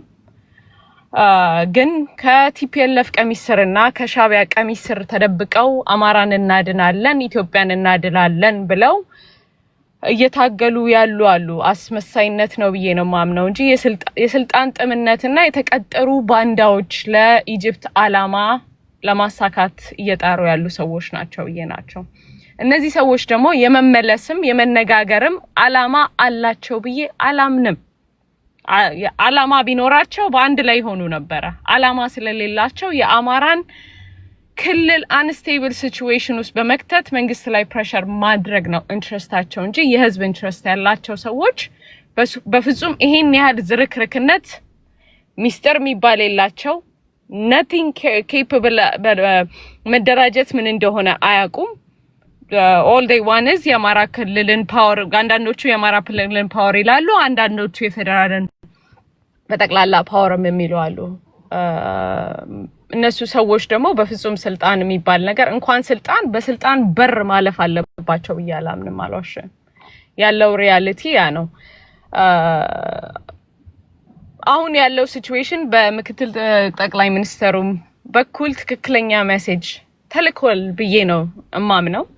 ለመጀመሪያ ጊዜ ምክትል ጠቅላይ ሚኒስትሩ እንደዚህ አይነት ቶን በሚመስል ግልጽ የሆነ መልእክት ሲያስተላልፍ አይቼው አላቅም። እንደውም ወንድሞቻችን ጫካ ያሉት ወንድሞቻችን ምናምን በሚል ቶን ነበረ። አሁን ግን የተናገረው ነገር ክሊርሊ ከኑጋ እንትን ተወቃሰሊጥ አብረት ወቀጣለህ የሚል ዳይሬክት ሜሴጅ ነው እንትን ያለው። ስለዚህ መስመራችሁን ወቁ፣ ወስኑ፣ ለመነጋገር ዊሊንግ እንትን ካላችሁ ወደ ጭንቅላታችሁን አስቡበት የሚል ዳይሬክት ሜሴጅ ነው የተናገረው። ያን ሜሴጅ ደግሞ ክሊርሊ በጣም ሰፖርት ማረጋው ነገር ነው። ምክንያቱም የሚመለስ ጋር እሹሩሩ ምናምን የሚባል ነገር የለም። እዚህ ላይ አንዳንዶቹ ሲደነፉ ምናምን ነገር ያስቀኛል በጣም። መንግስት በእኛ በኩል ባላል ነው ምናምን no it doesn't work like that። ስልጣን doesn't work like that። ወይ ትደራጃለህ፣ እኩል ቻሌንጅ መንግስትን ማድረግ የሚችል ሲቹዌሽን ትፈጥራለህ፣ አለበለዚያም ደግሞ you get back in the line ማለት ነው። አገርህን እንደ አገር አንተም ለጥያቄ ልጠይቅሽ ልልና ለምሳሌ አሁን ይሄ ጦርነት ከተጀመረ 3ኛ ዓመቱን ይዟል አይደል? በአጭር ይቋጫል ተብሎ የተጀመረ ጦርነት ነው። ከትላንት ወዲያ ራሱ የዓለም አቀፍ ማህበረሰብ የቀይ መስቀል ሰዎች ሄደው በፋኖ ታጣቂዎች የተማረኩ ሰዎች እንደዚህ ጉብኝት እንዳደረጉ አንብቤያለሁ በዜና። የምንቀለበው የለንም ኑ ተረከቡ ብለው ጥሪ ባደረጉት መሰረት ሄደው ማለት ነው። አሁን እነዚህን ነገሮች ስታይ ከኑጋ የተገኘ ሰሊጥ ትወቀጣለህ ስትይ አሁን ማን ነው እየወቀጠ ያለው? ፋኖችም እየወቀጡ እንደሆነ እያሳዩ ነው። በመንግስት በኩልም እየማረክን ነው እያሉ ቁጥር እየጠሩ ነው። የዓለም አቀፍ ማህበረሰብ ቀይ መስቀል ሰዎች ሄደው ምርኮኞችን አይተናል ብለው መግለጫ ሰጥተዋል። ስለዚህ ጥሪው ምንድን ነው? የፍርሃት ጥሪ ነው ምንድን ነው? አሁን መሬት ላይ የታየ ያለው እኮ በቃ ተገዳዳሪ ኃይል ሆነዋል። እና ይሄ ነገር እንዴት ነው የምታየው? ቴዲ እኔ በመጀመሪያ ደረጃ አሁን ትዕግስቱ በዛ ልመናው በዛ ምናምን ስትይ ትዕግስቱ የሚባለው ነገሮች እኮ አልቋል። ጀስት የሀገር መከላከያ ሰራዊትን እየማረኩ ነው በቡድን በብዛት ማለት ነው። አላየንም እኮ አይተሃል ቴዲ? በቪዲዮ ያየናቸው ያየሁት የለም። እነሱ የሚቀርጿቸው በዛን ሰዓት ላይ ረሽኗቸው የሄዱም አለ። ኦኬ እሺ፣ ረሽኗቸው የሄዱ እንበል። እሺ በቪዲዮ ያየናቸው ምንድን ናቸው? ሰማለሁ ቴዲ ትሰሚያለሽ? በቪዲዮ ሲመሯቸው ያየናቸው ምንድን ናቸው? ያ ከዛው ላይ ሆነው ገና እንደማረኳቸው ረሽኗቸው የሄዱ መከላከያዎች አሉ። ምን ያህል ወታደር ማርከናል ምናምን የሚለው ነገር እኮ ማርካቸው ቀረጹና ቀርጸው ወዲያውኑ ከሚሊሻዎች ሲመጡ እዛው ረሽኗቸው ነው የሄዱት ነው። ረሽኗቸው እኔ እንደውም አቅልዬ ማረኳቸው ነበር ያልኩሽ። እነሱ ጭራሽ ረሽኗቸው። እሺ እንደውም ኦኬ አሁን ቆይ እሺ የሀገር መከላከያ ሰራዊት የሚያህል ነገር ከመማረክም አልፎ መረሸን ደረጃ ላይ ከደረሱ አሁን እናንተ እንደምትሉት ነገር ቀላል አይደለም ማለት ነው። ትዕግስታችን በዛ ተሟጠጠ። 3ኛ ዓመታችን ላይ እኮ ያለ ነው። ጭራሽ የተማረካችሁ ነው እንዳልሽው የተረሸነ ነው የሀገር መከላከያ ሰራዊት። ምንድነው አሁን ትዕግስታችን ተሟጠጠ ማለት ነው ማለት ነው። ይሄ እኮ ትላንት የተጀመረ ጦርነት አይደለም። 3ኛ ዓመታችን ላይ ያለ ነውና ይሄን ነገር እንዴት ታያለሽ? በምክትል like I said ቴዲ በምክትል ጠቅላይ ሚኒስትሩ በኩል እስከዛሬ ድረስ በአግሬሲቭሊ ሲናገር ያየሁት ነገር የለም። ለመጀመሪያ ጊዜ ነው የተናገረው። ክሊርሊ በተለይ የሻቢያ ኃይሎች ኢንቮልቭ እንዳረጉበት ማድረግ ማለት ከባንዳም ማለፈ። ይሄ በቃ ከዚህ በላይ ባንዳነት በእኛ ጀነሬሽን አይተነውም ሰምተነው ላይ የማናውቀው ነገር በዚህ ጀነሬሽን ሀፕን አረገ የሚል ነው። ቅድም ያልኩን ከረሳው ቴዲ መከላከያን እንደዛ ያደረጉበት ሪዝን ከውስጥ እርዳታ ያገኙት ነገር አለ ብዬ ነው ማምነው አልኩ። እንደዛ አይነት ሲቹዌሽን መንግስት ራሱንም ቼክ ማድረግ አለበት ብዬ የተናገርኩበት ምክንያት በዛ ምክንያት ነው። ከውስጥ እርዳታ ያንን ነገር ባያገኝ ኖሮ ይሄ ነገር ሀፕን ያደርጋል ብዬ አላምንም። የመከላከያ ላይ አሁን የተፈጸመውን ነው የምልህ። right now clear message እንትን አለው። ከዚህ በኋላ እኔ ፊያስሚ ከዚህ በፊት አራታው መነጋገር አይሻላል አይዋጣም፣ ይሄ መስመር ትግላችሁ እየተጠለፈ ነው፣ በሌላ ነገር እየተሄደ ነው ነበረ። አሁን at this point ላይ ሊመለሱ የሚችሉ ኃይሎች አይደሉም አንዳንዶቹ ነው ያልኩት። በቃ it's too late ብዬ ነው ማምነው ራሱ whatever it is they gonna fight it out ብዬ ነው ማምነው ነው የምነግርህ። anybody ጭንቅላቱን ሰርቶ አሁን ለምሳሌ ዛሬ ኢጂፕት ክሊርሊ ዛሬ ወጣ ኢትዮጵያን ዋርኒንግ ሰጣለች። ኢትዮጵያን በገርድ አላምናትም፣ ስለዚህ የራሴን እንትኖች ዲሲዥኖች አደርጋለሁ አታክም እንደማድረግ ሁላ ቦልድሊ ስቴትመንት ነው የሰጠችው። ይሄንን እያደረገች ያለችው በእኛ በውስጥ ባሉ እንቁላል ቀቃይ ልጆች ነው። ድስማሽ ልትደነፋ አትችልም በዚህ ሰዓት ላይ ነው የምነግርህ። የውስጥ ያለውን ነገር ፊውል አፕ ለማድረግ they getting ready ማለት ነው። right now no matter what ከነሱ ጋር መንግስት እንደዚህ ያርግ የምትለው መንግስት ኢትዮጵያ ላይ ሊኖር አይገባም ብዬ ነው የማምነው። እንደዛ ካልክ ቤዚክሊ እነሱ የሚሉት የኢጅፕት እና ሻቢያ የሚፈልገውን ነገር ሰጣቸው ማለት ነው። መንግስት በዚህ ሰዓት ላይ ከነሱ ጋር ሽሩሩ ኤኒቲንግ ማለት ሳይሆን የሚነጋገር ራሱ ያነጋገራለሁ ይበል። መጀመሪያ ፕራዮሪቲ መሆን ያለበት የኢትዮጵያና የኢትዮጵያ ኢንትረስት ነው። ዳት ኢዝ ኢት።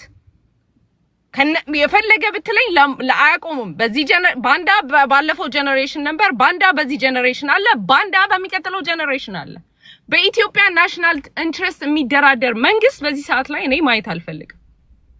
ምክንያቱም በየአቅጣጫው የምታይናቸው ሳይኖች እንደዛ ናቸው ማለት ነው። ሌላው እንትን የተናገርከው ነገር አለ ቴዲ፣ ፋምናት ተሳስቼ እንዳይሆን ብዬ ነው። አንቶኒዮ ባንዴራስ መልስ ሰጠ ብለሃል ወይስ ሌላ ነገር ነው ያልከው? ልክ እንትን ሳረግ ነበረ ነው። ለተባበሩት መንግስታት ድርጅት ዶክተር ጌዲዮን ጢሞቴዎስ የኤርትራን ጉዳይ ክስ አቅርበዋል። ለተባበሩት መንግስታት ድርጅት ያ መልስ ሰጥቷል። አንቶኒዮ ጉተሬዝም መልስ ማለት ሰጥቷል። አልሰጠም ቴዲ። አይ ዶንት ኖ ከየት እንዳገኘው አላውቅም። if you can share it ግን ኦፊሻሊ ግን እኔ I guarantee you እሱን ቼክ every day ነው ማድረገው። እስካሁን ሰዓት ድረስ አንቶኒዮ የሰጠው እንትን የለም። በተወሰኑ በኢትዮጵያ ዩቲዩብ እና በሶሻል ሚዲያ ላይ ተሰጥቷል ብሎ እያወሩት ያለ አለ። በኦፊሻሊ በሱ እንትንና የተሰጠ ነገር የለም። ፈርስት ፖስት ላይ ነው ያየሁት። ኦኬ ከራሱ ነው ነገር እንደዚህ አይነት ነገር ዳይሬክትሊ ከነሱ ነው መጀመሪያ የሚወጣው በዩኤን በኩል ነው ማለት በዩኤን በኩል። ምክንያቱም የተለያዩ ኢንፎርሜሽኖች እንደዚህ አይነት ኢምፕላንት ለማድረግ የሚጠቀሙባቸው ሲስተም አለ። ምላሽ ሰጠ ሲሉት ከዚህ ቀደም ከኤርትራና ከኢትዮጵያ ጋር ከነበረው ቴንሽን ጋር እያይዘው ከዚህ ቀደም የሰጠውን ሊሆን ይችላል እንጂ ስፔሲፊካሊ ከዚህ ጋርም ላይሆን ይችላል። ግን የኤርትራ መንግስት በዚህ ነገር ላይ አሁን በተፈጠረው ነገር ላይ ግን የሰጠው ነገር የለም እስካሁን ሰዓት ድረስ ነው የምልህ። ሰዓት ሲያለቀ እመለሳለሁ። ቴንክ ዩ ቴዲ።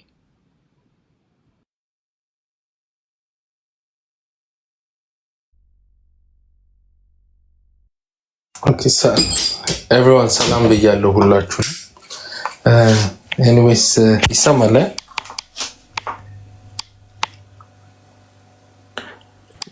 ይሰማኛል። ኦኬ ሰላም ብያለሁ። ኤኒዌይስ ያው የብልጽግና ሰዎች አንቶኒዮ ባንዴራስ እና አንቶኒዮ ጉቴሬዝን ከማይለዩ ሰዎች ጋር ነው እንግዲህ እየተወያየን ያለ ነው። በዚሁ አጋጣሚ አንቶኒዮ ባንዴራስ ፊልም አክተር ነው። አንቶኒዮ ጉቴሬዝ ደግሞ የዩኤን ሰው ነው እና ያው እንግዲህ ትሪ ጠፍቶ በጋራ አብረን እየበላን ያለ ነው። የፖለቲካውንም ሌቭል በጣም አወርዶታል። በዚሁ አጋጣሚ ብልጽግና ፋኖን አሸንፍ ያለው መትቻለሁ ምናምን ያለው ከፍተኛ በተለያየ በተሳተፈበት ቦታ ሁሉ ስለተዋረደ አንድም የተማረከ ፋኖ ወይ የተደመሰሰ ፋኖ ሳያሳይ አውርቷል። ፋኖ ግን አንድ ቦታ ሳይሆን 2-3 ቦታ ላይ አንድም ሁለትም ሳይሆን በመቶዎች የሚቆጠር መከላከያ ሰራዊትን ማርኮ አሳይቷል። በቅርቡ 16 ከፍተኛ መቁሰል ያለባቸው ለሕክምና በጣም አንገብጋቢ ኬዝ ላይ ያሉትን ለቀይ መስቀል አሳልፎ ሰጥቷል። ባይዘው በዚህ አጋጣሚ ለቀይ መስቀል የሰጣቸው ወታደሮች ፋኖ በትምህርት ቤት ውስጥ ደስ ብሎት ሪላክስ አድርጎ የተማረኩትን እዛው አስቀምጧቸዋል። መንግስት እነዛን ሄዶ አሁን የብልጽግና መንግስት እንዲቅድም የተፎከረበት መንግስት ቦታውን ያውቀዋል፣ እኛም እናውቀዋለን። ሄዶ ማስለቀቅ አልቻለም። ኦኬ ዛሬም አቅም ካለው ለምን ሄዶ ያስለቅቅም? በዚሁ አጋጣሚ 2700 ሰው አለ እዚህ ውስጥ እርግጠኛ ነኝ በመቶዎች የምትቆጠሩ የመከላከያ ሰራዊቶች አላችሁ። አንድ ነገር ለእናንተ ማስተላለፍ የምፈልገው መንግስት እናንተን መጠቀሚያ ነው ያደርጋችሁ። መንግስት እንድትሞቱለት ስትሞቱ ስታሸንፉ መከላከያ ናችሁ፣ ስትሸነፉ ደግሞ አያውቃችሁ። ከዚህ በፊት በትግራይ ጦርነት ተማርካችሁ ብዙ በደል ሲፈጸምባችሁ መንግስት አላቃችሁም ብሎ በእግራችሁ ነው ወደ አማራ ክልል የገባችሁት። አሁንም ከተማረካችሁ በኋላ መንግስት አያውቃችሁም። ለምን ተዋግቶ እንደው መንግስት የሚወዳችሁ ከሆነ እኮ ፋኖ የያዛችሁ ቁጭ ብሏል። አሁንም ትምህርት ቤት ላይ ነው ያሉት። ለምን ሄዶ ተዋግቶ ነፃ ያወጣችሁ? ኦፕሬሽን ሰርቷል? ሰርቶ አያውቅም። አያውቃችሁም። እና ለመከላከያ ሰራዊት እውነት የምትዋጉለት መንግስት እናንተን ይፈልጋችኋል ወይ? የጥይት ራት ከመሆኑ ማለት ነው። ይህም በደንብ ስሙኝ ስለሚጠቅማችሁ ማለት ነው። ሌላኛው መከላከያ ሰራዊት ማለት አንችልም። የብልጽግና ሰራዊት አሁን በዛሬው ዕለት የማዳጋስካር መከላከያ ሰራዊት ከህዝቡ ጋር ሆኖ ከህዝቡ ጎን ቆሞ አሳይቷል። የኔፓል የፖሊስና መከላከያ ሰራዊት ከህዝቡ ጋር ሆኖ አሳይቷል። የግብጽ በአብዮቷ ጊዜ ከህዝቡ ጋር የሆነው መከላከያ ነው። መከላከያ ከህዝብ ጋር ሲሆን ብቻ ነው የአገር መከላከያ የሚባለው። አሁን መከላከያ ብልጽግናን ሰርቬይ እያደረገ ነው ያለው። ትክክለኛ የሀገር መከላከያ የሆናችሁ ግን ብልጽግናን ሳይሆን የምናገለግለው ህዝባችን ነው የምትሉ ግን መሳሪያችሁን ለፋኖ ስጡ። ፋኖ ጊዜውን ጠብቆ እናንተም መልሶ አገራችሁን ወደምታገለግሉበት ተቋም ፋኖ መንግስት መሆን ከቻለ በኋላ መልሶ ይጠራችኋል ማለት ነው። ቴልዜን አገራችሁን እያገለገላችሁ ያለም ስትማረኩም ስትሞቱም እንደማያውቃችሁ ፊቱን የሚያዞር መንግስት ነው እየታገላችሁ ያላችሁ። ሌላው በአዴኖች ከፍተኛ በኦህዴዶች ጫና መጥቶባቸዋል።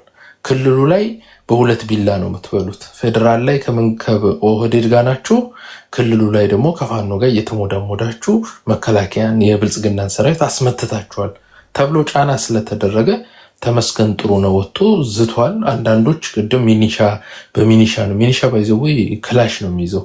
ክላሽ 700 ሜትር ነው መተኮስ የሚችለው የውጤት ርቀቱ እና በክላሽ ፋኖን መመከት አይቻልም። ቢኮዝ ፋኖ የተሻለ በሞርተር የሚዋጋ ነው። ሚኒሻ በሞርተር አይዋጋም። በዚሁ አጋጣሚና ሚኒሻ ሊያስቆም የሚችል ፋኖ የለም። ሚኒሻ ደን ምናምን ሊጠብቅ ይችላል፣ ዛፍ የሚቆርጥ ምናምን ያላግባብ። ከዚህ የዘለለ ሚኒሻ አቅም የለውም ማለት ነው። ወይም ከተማ ላይ ናይት ክለብ ምናምን ሊጠብቅ ይችላል። ከፋኖ ጋር ማች አይደለም። እና በሚኒሻ ቆምን ምናምን የምትሉ ሰዎች ሚኒሻ እንደውም መሳቂያ ነው። ብዙ ጊዜ መከላከያ ሲማረክ ሚኒሻም አብሮ ይማረካል። ሚኒሻ የሙዚቃ ባንድ ሆኖ የተማረከው መከላከያ እንዲያዝናና ነው የሚደረገው። በሁሉም የምርኮ ቪዲዮዎች ላይ የምታገኙት ነው። እና አሁን በአዴኖች ራሳችሁን ኢምፖርታንት እያደረጋችሁ ነው። ኦህዴድ አዲስ እንቅስቃሴ ውስጥ ገብቷል። ከፋኖ ጋር ለምን አንደራደርም? አሳልፈን ለምን በአዴን እናሳልፈን ለፋኖ እናስበላውና ከፋኖ ጋር ተደራድረን ሀገሪቷ ላይ ፋኖ እንደ ኃይል እንቀበለው ወደሚል ስለገባን ተመስገን ጥሩነህ ዝቷል። ብርሃኑ ጁላ ያለቀሰበት ፋኖ፣ ጠቅላይ ሚኒስትሩ ዝተው ያለቀሱበት ፋኖ፣ ጀነራል አበባው እንግዲህ እነዚህ የሚሊተሪ ሰዎች ናቸው ያለቀሱበት። ተመስገን ጥሩነህ አስፈራራ ይባላል። ተመስገን ጥሩነህ ባይዘው በዚህ አጋጣሚ የጤና ጣቢያ ጥበቃ የነበረ ከዛ በኋላ በኢትዮ ኤርትራ ጦርነት ሄዶ ተዋግቶ ከዛ የመቶ አለቃ ደረጃ ደርሶ የደህንነት ቢሮ ዘበኛ የነበረ ነው። በመጨረሻም አብይ ወደ ስልጣን ሲመጣ የደህንነት ቢሮ የኢንሳ የጠባቂዎች ኃላፊ ነበር። የዘበኞች ኃላፊ፣ በር ላይ ስትገባ መታወቂያ ይዛል አልያዝክም የሚለው ቡድን ኃላፊ ነበር። አብይ እሱን ከጎን ያደረገው ምንም ሊሆን አይችልም ብሎ እንደ ድንጋይ ስለሚያስበው በላይ ላይ ይነሳብኛል ብሎ ስለማያስብ ነው። ከዛ ፊት ደመቀ ነበር። ደመቀ ከብዙ የአማራ ባለሀብቶች ጋር ስለሚሰራ ይፈራዋል። ቢኮዝ ባለሀብቶቹ ከወያኔ ጋር የሚሰሩ ከሆነ ሊመቱኝ ይችላሉ ብሎ ስለሚያስብ ተመስገንን አብይ እንደ ሰውም ይሄው አይደለም። ስለዚህ ተመስገን ዛተ ተብሎ ምንም እንለው የለም። ሲዝቱ ነው የኖሩት።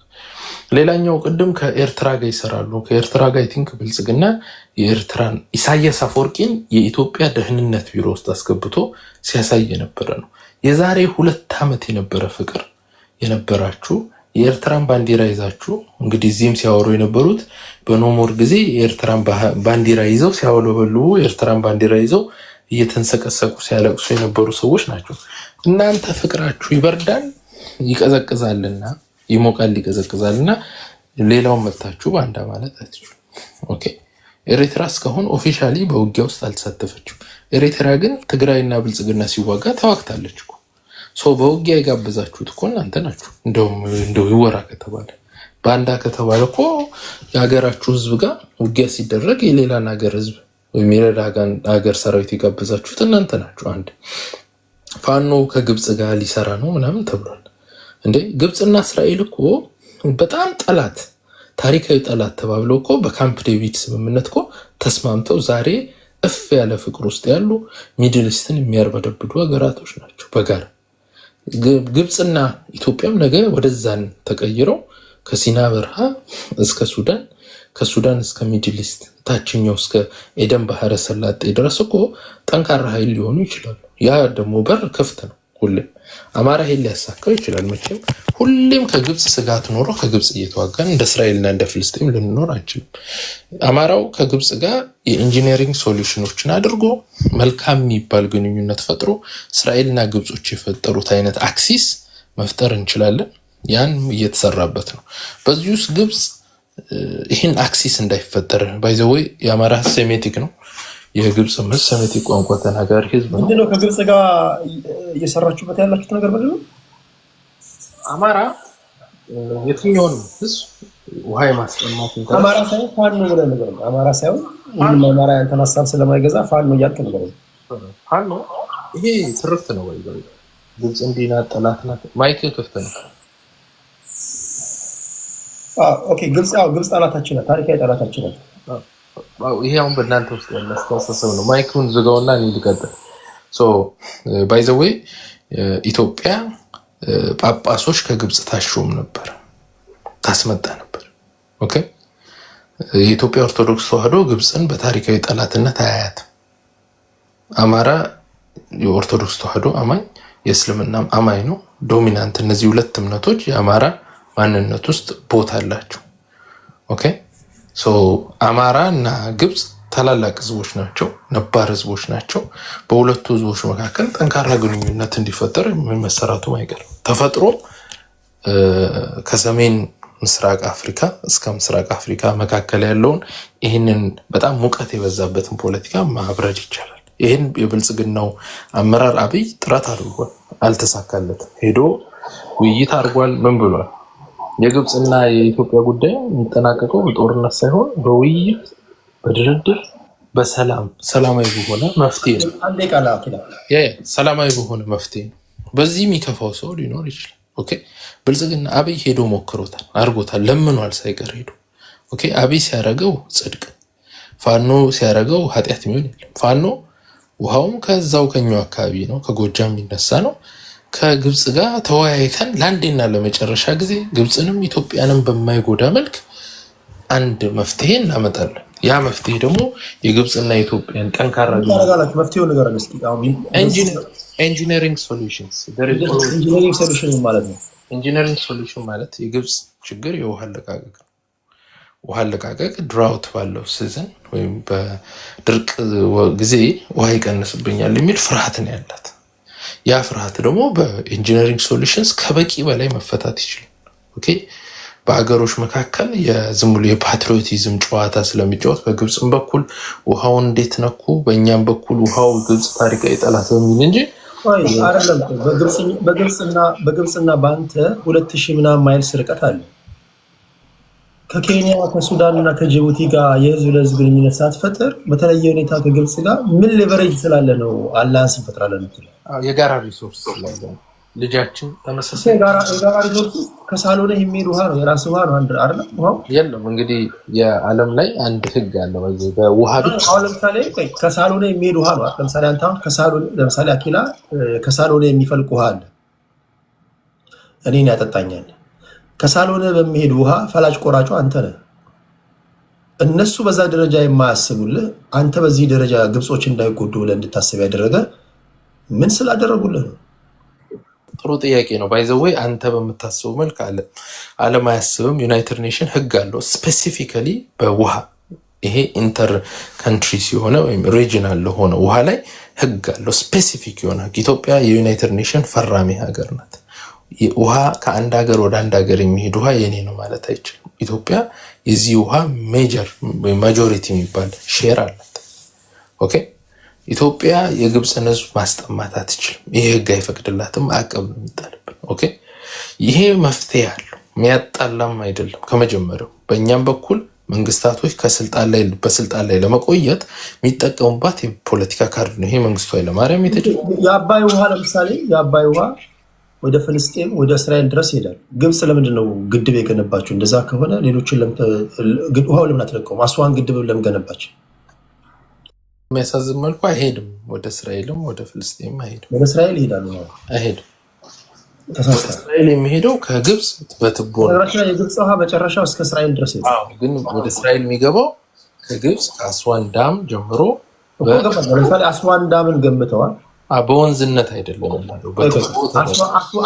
አስዋን ገንብተዋል አይደል? ወደ አስዋንን ገንብተዋል። አባይ ውሃ እኮ ቋሚ ውሃ አይደለም፣ ዝም ብሎ እንትን አይደለም። ግብፅ ከገባ በኋላ የሚቆም አይደለም፣ ይሄዳል። ብዙ ቦታዎች ከሄዳል። እሺ ቆይ አሁን ፖይንቱ 85% ውሃ የምናዋጣ ህዝቦች በሀገራችን ላይ መትከልም መንቀልም በነገራችን ላይ የአባይ ውሃ ግድብ ግንባታ ኢዝኖት ኢሪጌሽን ወይም ደግሞ ሃይድሮኤሌክትሪክ ፓወር አይደለም። የአባይ ውሃ ግድብን የምትገነባው ፖለቲካ ነው። የአባይ ውሃ የትውልድ መርገምት ነው። በዘመናት እርግማናችን ያለው እዛ ጋር ነው። ፖለቲካችን መስተካከል አለበት። እኛ እናልፋለን።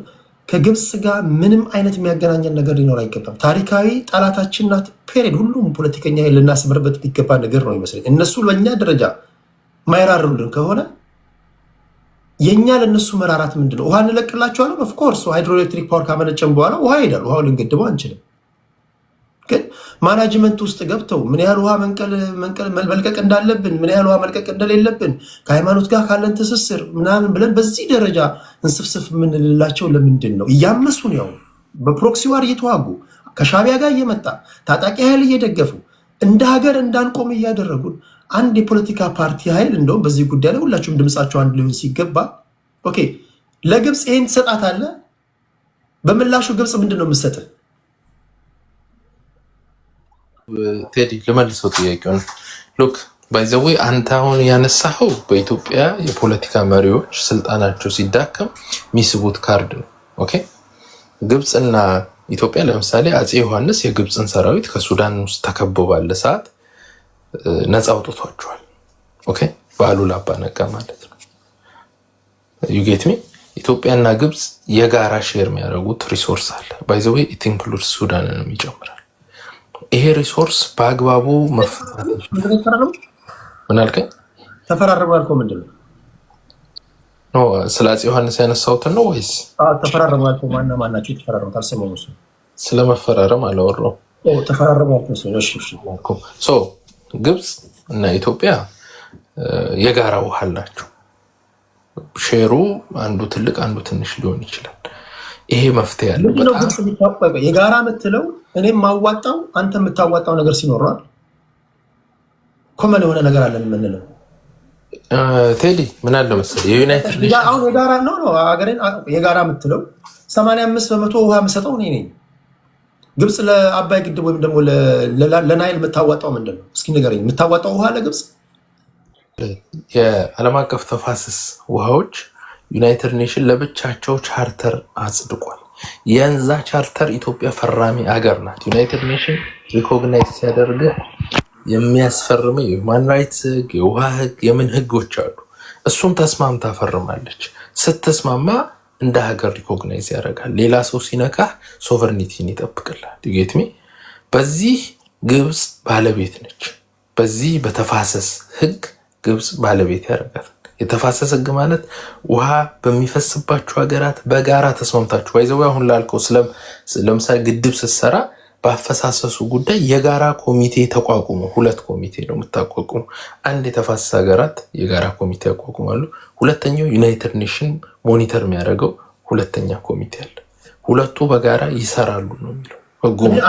አንተ ህጉን ዞሮ ሲመጣ ትነግረናለህ። አንተ የምትለው ህግ ሳይሆን ግብፃውያን እንኳን አንተ የምትለውን እኔ ሲያነሱት አልሰማሁም። ግብፃውያን የሚያነሱት የቅኝ ግዛት ህግ ነው የሚያነሱት። ስፔሻሊ 1952 1952 እና 59 አካባቢ የተፈራረሙ በእንግሊዝ ስር በነበሩ እነሱ ዩናይትድ ኔሽንም አፍሪካ ህብረትም አረብ ሲሄዱ ይዘው የሚሄዱት ህግ የቅኝ ግዛት ህግ ነው። የቅኝ ግዛት ህግ በእንግሊዝ በሱዳን እና በግብፅ መካከል የተደረገ ስምምነት ነው። ኢትዮጵያ የለችም። 85% ውሃ እናዋጣለን። የናይልን ውሃ እንዴት መጠቀም እንዳለባቸው በእኛ ውሃ የተፈራረሙት እነሱ ናቸው። ይሄን ነው ይዞ የሚዞሩት። ከዚህ ውጭ እነሱ ይዞ እንኳን የሚዞሩት ሌላ ህግ የላቸውም። የቅኝ ግዛት ህግ ነው ይዞ የሚሄዱት እና አሁን በዚህ ዘመን ላይ ወስጄልሃለሁ ልመልሰው ጥያቄ ወደዚህ ልምጣለን። እጅግ እኮ አስቂኝ እኮ ነው በነገራችን ላይ እንደ ሀገር ማፈር ካለብን እንደ ሀገር ምን ያህል ኋላ ቀር እንደሆንን ማወቅ ያለብን በራሳችን ንብረት እኛን ሳያማክሩ ሌሎች ተደራድረው ጨርሷል። ምን ያህል ፐርሰንት ግብፅ እንደምትወስድ፣ ምን ያህል ፐርሰንት ለግብፅ እንደሚለቀቅ 56.4% ግብፅ ትወስዳለች። እንደገና ደግሞ የተቀረውን 44 በመቶ ምናምን ግብፅ ሱዳን ትወስዳለች። ኢትዮጵያ እዚህ ውስጥ የለችም። እጅግ ያሳፍራል። ስድብ ነው፣ ኢንሰልት ነው። በነገራችን ላይ አሁን ወደዚህ ዘመን ወደዚህ ትውልድ መጣ ነው። ኦኬ የቅኝ ግዛት ህግ ይዘህ መተህ ኢትዮጵያ የአባይ ግድብ ወይም ደግሞ የናይል ውሃ ይገባኛል ስትል አንድ መጠየቅ ያለብን በሀገራችን ላይ ለምንተክለውም ለምንነቅለውም ነገር የራሳችን ነው ኃላፊነቱ። ግብፅ ምንድነው የምታዋጣው ብለህ መጠየቅ አለ። አሁን የጋራችን ነው ስትል አስፈላጊ ከሆነ ትሪቢቶሪዎችን እኮ ወይም ገባር ወንዞችን አቅጣጫ ማስቀየር እንችላለን። አስፈላጊ ከሆነ ተጨማሪ ሌሎች ግድቦችን እንገነባለን። አሁን እንደ አንድ ፖለቲካ ፓርቲ ተጨማሪ ግድቦችን እንዴት እንደምንገነባ ነው እንጂ ማሰብ ያለብን ግብፅ ትጋራለች ስንል ኦኬ፣ ግብፅ ምንድነው ኮንትሪቢዩት የምታደርገው? አንድ ማወቅ የፈለኩት ነገር እሱ ነው። በዚህ ደረጃ ለግብፅ እኛ የምንሰፈሰፈው ኦኬ፣ በቃ እግዚአብሔር የተባረከ ነው። ኦኬ፣ ምስጉን ህዝቦችን ስንለቅናቸው ነው ሆናል። ውሃ እንለቅላቸዋለን። አሁንም ተርባይኑን ካስነሳ በኋላ ውሃ ይሄዳል። ልትከለክለውም አትችልም።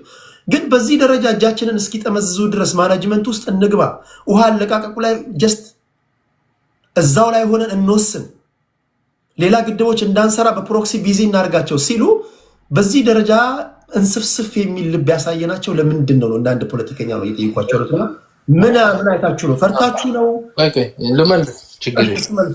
የአማራ ፖለቲካ አሁን በምትለው አይነት በስሜት የሚመራ አይደለም። ጥሩ ኢሊት አፍርቷል። የዚህ ያለ ፖለቲከኛ አብይን ጨምሮ ኢትዮጵያ ውስጥ እስክስታ ይመቱና በዓለም አቀፍ መድረክ ላይ ሲሄዱ ግን በዓለም አቀፍ ህጎች ነው የሚዳኑት። ባይዘዌ ግብፅ የምታነሳው የኮሎኒያል ትሪቲ በ1929 ነው የተፈረሙ which is in the time of League of Nations። ዩናይትድ ኔሽን የተመሰረተው 1945 ነው። ኦኬ ዩናይትድ ኔሽንን ህግ ነው ሁሌም ቀጣይ የመጣ ህግ ነባሩን ይሽረዋል። ሁለተኛ አሁን ያነሳውን ህግ በመለስ ዜናዊ ጊዜ መለስ ዜናዊ ራሱ ውል አድርጎ ሽሮታል። ያ ተፈጻሚ ሆኖ ቀጥሏል። ግብፅ በሌለችበት 2/3 ሀገራትን ሰብስቦ ኦልሬዲ ተፈራርሞ የጨረሰው ጉዳይ ነው። ስለዚህ ግብፅ ይሄንን አሁን የምታነሳው ድሮ ነበር፣ አሁን እያነሳች አይደለችም። ማታነሳበት ስለማያስኬዳት ነው። ኦኬ በኢትዮጵያ ግድብ ለምን ሰራች የሚልም ግብፅ ጥያቄ የላትም። ነገር ግን የግብፅ መንግስት የኢትዮጵያ መንግስት አጉል ስልጣናቸው እንዲቆይ በዚህ ውሃ ፖለቲካ ይሰራሉ። ሪያሊቲው ግን የኢትዮጵያ ህዝብና የግብፅ ህዝብ ተነጋግሮ የሚወስነው ነገር ነው። ዩናይትድ ኔሽንም ደግሞ ያስገድደናል። ለምሳሌ በውሃ አለቃቀቅ ጉዳይ የግብፅ ኤክስፐርት፣ የኢትዮጵያ ኤክስፐርት፣ የሱዳን ኤክስፐርትን ያካተተ ኮሚቴ ቋቋሚ ላይ ዩናይትድ ኔሽን ይህንን እጥሳለሁ ካልክ ማዕቀብ ይጣልባል። ለምንድን ነው አባይን የገነባ ነው? እስኪ ካለህ እንትን አባይን የገነባ ነው ለምን ይመስላል? አሁን አንተ ቅድም እንዳልከው ስፒሪቹዋል የሆነ ነገር የለውም። አባይ ግድብን የገነባ ነው ለምንድን ነው? ኢትዮጵያ ፓወር መለስ ዜናዊ ዋናው የገነባበት ምክንያት ባይዘው ይሄ ኤልፓ ፕሮጀክት ነው ብሏል። መለስ ዜናዊ ፓወር ነው ብሏል። ላስቀምጥልህ ቪዲዮ ካለ ቪዲዮ ፓወር አይደለም። መለስ ዜናዊ ራሱ የተናገረው ንግግር ለምን ላስቀምጥልህ ብትሰማኝ ኖሮ መልሱን ታገኛለህ። እሺ ምንድነው ግድቡ ኤልፓ ይሄን ግድብ ለመስራት እቅድ ውስጥ የነበረ ኦኬ ነባር ነው። ይሄ የኤልፓን ዶክመንቶች ሄዶ ማገላበጥ ይችላል። ግድቡ ግን መለስ ዜናዊ ቀድሞ እንዲሰራ አድርጓል። አይ ቲንክ 10-15 ዓመት በፊት እንዲሰራ አድርጓል። ያረገበት ምክንያት በ2000 በኢትዮጵያ ሚሊኒየም ግሮዝ ኤንድ ትራንስፎርሜሽን የሚል አዲስ ፕሮጀክት አቅዶ መጥቶ ነበረ። አግሪካልቸር ሌድ ፕሮዳክሽን አድሊ ነው ምናምን አግሪካልቸር ዴቨሎፕመንት ምናምን አድሊ የሚባል አዲስ ሀሳብ ነው። ለአድሊው ምን መሰራት ጀመረ? ኢንዱስትሪ መንደሮችን መስራት እቅድ ነበር። ኢንዱስትሪ መንደሮች ትልቁ የአቅም ችግር የፈጠረባቸው የፓወር ጉዳይ ነበር። ያን የፓወር ጉዳይ ለመፍታት ግልገል ጊቤ 3 ኮይሻ እና ይሄ ግድብ ተደረገ። በጊዜው መለስ ዜናዊ ሲጀምሩት የፖለቲካልም ሴንሱን ተጠቅመውታል። እንደ መንግስትነትም ለራሳቸው ፓወር ነው የገነባ ነው ብለው ተስፋ ሃይድሮኤሌክትሪክ ፓወር ብቻ ነው። ከዛ ውጭ ያለው ዝም ብሎ ህዝቦችን መሸወጃ ነው። ጋይስ የምታድጉ ህፃናቶች ወላጆች ለልጆቻቸው ፕሊስ የአባይ ግድብ ግንባታ is not power it's politics። ለዘመናት ሲያምሱን የነበሩ ሰዎችን እጃቸውን የምንጠመዝዝበት ነው። በዚህ አጋጣሚ መለስ ዜናዊ የራሱ ባደረገው ንግግር የህዳሴ ግድብን መርቆ ሲከፍት ኢትስ ፓወር። ግብፅ አንገት ላይ ትቆማለህ ማለት ግብፅ በፕሮክሲ አታምስህም ማለት ነው። ስንፈቅድላት ውሃ እንለቅላታለን፣ ከፈለገን እዚህ አካባቢ ላይ እንዳናይሽ እንላታለን። ለቨሬጅ ይኖረናል። ዝር አትልም፣ አታምሰንም፣ በፖለቲካችን አትገባም። ለፓወር ማገልገል ገበያ እንዳለን 2 አለን 3 አለን፣ ሌላ መገንባት እንችላለን። ቆይ ሃይድሮ አባይ ግድብ ግንባታ ኢቨን መለስ ዜናዊ እንኳን ሲናገር ፖለቲካ ነው። አባይ ግድብን ይህ ትውልድ ጨረሰው ማለት ሆርን ኦፍ አፍሪካ ብሎም ኢስት አፍሪካ ላይ ዶሚናንት ሆነን ማለት ነው። ጡንቻችን ፈረጠመ ማለት ነው። ግብፅን አንበረከክናት ማለት ነው። ትልቁ ሚስጥር ያለው እዚህ ጋር ነው። አባይ ግድብን ካልገነባን ዋና ግብፅ የምትፍጨረጨረው ለምንድን ነው? አባይ ግድብን እንዳንገነባ ነው። አሁን ከተገነባ በኋላ ኦኬ ላይፈነዱት አይችሉም። ከዚህ በኋላ እግራችን ስር ትወድቃለች። ህፃናቶች፣ የምታድጉ ህፃናቶች፣ ግብፅ ታሪካዊ ጠላታችን ናት። አባይ ግድብ ግንባታ ታሪካዊ ጠላታችንን አንገቷ ላይ ገመድ ያስገባንበት ነው። የምታድጉ ህፃናቶች፣ ነገ ከነገ ወዲያም ወላጆች ለልጆቻችሁ ስትነግሯቸው አስፈላጊ ሆነ ዓለም አቀፉ ማህበረሰብ ይነግረናል። ኦኬ ውሃን እንለቅላቸዋለን፣ በድርቅ ይሙቱ አንላቸውም። ውሃን እንለቅላቸውን ብንል ግብፃውያን 10 ዓመት ሰርቫይቭ አድርጉም። አስዋን ግድብ 10 ዓመት አያኖራቸውም። ስለዚህ ከሻቢያ ጋር ሳይሆን ከዚህ በኋላ ከአንተ ጋር መጥተው ላጫቸውን ያዝረከርካሉ ማለት ነው። አንተን ይለምኑሃል ማለት ነው። ሻቢያ ጋር የሚወስዳቸው ምንም ነገር የለም ማለት ነው። ከዚህ በኋላ አያምስህም ማለት ነው። ውሃ አንለቅም እዚህ አካባቢ ላይ እንዳናያችሁ ትላለህ። ነገ አንተን ላይ ስልጣን ላይ ስትወጣ እኮ ከዚህ በኋላ ግብፅን እዚህ አካባቢ ቆይ ካየሁሽ አባይ ግድብ ግንባታ እንዘጋብሻለሁ ትላለህ። ተጨማሪ ግድብ ገነባለሁ ትላለህ። ሳይወዱ በግዳቸው ሌቨሬጅ ስላለ ሌቨሬጅ ማለት አንተ ያለህ እነሱ የሌላቸው ማለት ነው። ስለዚህ ታሪካዊ ጠላታችን ላይ አንገታቸው ላይ ገመድ ያስገባንበት ነው። ኢትዮጵያውያን ደረታችሁን ነፍታችሁ መሄድ ነው ያለባችሁ እንጂ ከዚህ በኋላ ግብፃውያን መጥተው የጋራ እንትን አለን ብለው ሊያዟችሁ ወይም ደግሞ ሊጠመዝዙን አይችሉም። 90% ውሃ የሚወጣው ከጓዳችን ነው፣ ከሳሎናችን ነው። ከሳሎናችን ለሚወጣ ውሃ ደግሞ በፈለግንበት መንገድ ያለማንም ጣልቃ ገብነት እንደፈለግን መጠቀም መብታችን ነው። ከፈለግን ለኢሪጌሽን እነሱ አስዋን ግድብ ላይ አሳ ያወጣሉ፣ በጀልባ ይሄዳሉ፣ ሲፈልጉ ይለቁታል፣ ሲፈልጉ ይዙታል። አስዋንን ሲገነቡ እኛን አማክረውናል? አላማከሩንም። ጠብታ አያዋጡም ለናይል ውሃ ግብፃውያን። ዝናብ የላቸውም፣ ዴዘርት። ስለዚህ ያለንን ብናቅ ምስራቅ አፍሪካን በውሃ ብቻ ኮንትሮል ማድረግ እንችላለን። እና ሚስጥሩ ይሄ ሃይድሮኤሌክትሪክ ፓወር ሳይሆን ሚስጥሩ ፖለቲካ ነው። ፖለቲካነቱ ያመዝናል ለማለት ያለው። ቴንክ ዩ አኪላ ዞሮ ሲመጣ ሌሎችን ጉዳዮች እናወራለን። በመሀል የጨርሳ ሀሳቢ ብዙ አንድ ደቂቃ ልጨምርልን። አጠቃላይ ግን 2 ደቂቃ ከምናምን ነው የወሰድከው። አንተ ከጨረስክ በኋላ ነው ያወራሁት። አኪላ አሁን 1 ደቂቃ ልጨምርልን። 7 ደቂቃ ኦልሞስት ሙሉውን ስታቋርጠኝ ነበር። ኤኒዌይስ ችግር የለው። 1 ደቂቃ ተኩል ወስጄ ልጨርስ። ባይ ዘ ዌይ አሁን ቅድም አንተ ባነሳው መልክ ፖለቲካ ይሰራል። የኢትዮጵያ ሕዝብም የሌላ ሀገርን ሕዝብ እጅ ለመጠምዘዝ ግድብ አልገነባም። ግድብ የገነባው የኢትዮጵያ ሕዝብ ለራሱ ለመጠቀም እንዲህም የሚል ፖለቲካ በዓለም አቀፍ መድረክ ውርደት ነው የሚመጣው። ኢትዮጵያ 60%ቱን በጀቷ የምታገኘው በብድርና በእርዳታ፣ አሁን እንዲሁም ወደ 80 ደርሷል። እንደዚህ የምታገኝ አገር ዩናይትድ ኔሽን ቶታሊ ማዕቀብ ቢጥልባት 120 ሚሊዮን ሕዝብ እርስ በርሱ ነው የሚበላሉ። there is always a way to sanction skip የምታደርግበት መንገድ አለ። ስለዚህ አሁን ለትውልዱ ፍርሃትን አይደለም የምትማውረስ ያለበት ፖለቲከኛ እየወረስኩት አይደለም። በቃ በእጅ ባለው ነገር ላይ ነገ ስልጣን ላይ ትመጣለህ። በእጅ ነገር ባለው ላይ ትሰራለህ። ይህን ታደርገናለች። ይህን ትውልዱን በፍርሃት ለመሸበብ ነው። ልጨርስ። ለምሳሌ ራሽያ 25,000 ሳንክሽን አለባት። ሁሉም ሀገር ነው። ፖይንቱ ምንድነው መሰለህ? ቆይ ጨርሳለሁ። አሁን ተጨማሪ ደቂቃ ነው እየሰጠው ያለሁት። ይሄ የናሽናል ኢንተረስት ጉዳይ ነው። መድረክ ሰጥቼ ትውልድ ፍርሃት እንዲሸበብና አንዳንድ አላስፈላጊ የሆኑ ነገሮችን ማድረግ የለብንም። በነገራችን ላይ ፖለቲከኛ ከሆንክ ዚሮ ቶለራንስ በሀገራዊ ጉዳይ ላይ አለቀ። ዚሮ ቶለራንስ። ይሄ ግብፅ በሃይማኖት እንገናኛለን፣ ሳንክሽን ትጥልብናለች፣ እንዲህ ታደርግብናለች ምናምን፣ እሱ ለዘመናት የነበረን የፍርሃት መተብተብ ነው። ተጨማሪ ግድብ አሁን አባይ ግድብ ላይ እንዴት እንደምትገነባ ንገረኝ። 3-4 ግድቦችን እንዴት እንደምትገነባ ነገር የዛን ጊዜ ግብፅ እግር ስር እንዴት ላጯን እያዝረከረከች እንደምትቆም እንደምትወድቅ ታያላችሁ። የዛን ጊዜ በየአካባቢው የምታያቸው ታጣቂ ቡድኖች እንዴት አደብ እንደሚገዙ ታያላችሁ። የዛን ጊዜ ፖለቲካችን፣ ህዝባችን፣ ሀገራችን እንዴት ሰላማዊ እንደሚሆን ታያላችሁ። አንድ ሐሳቤን ልጨርስ። 3000 ማይልስ አቋርጣ ለመጣች ሀገር እንዴት ነው የምትንሰፈሰፈው? በድንበር አትገናኝ።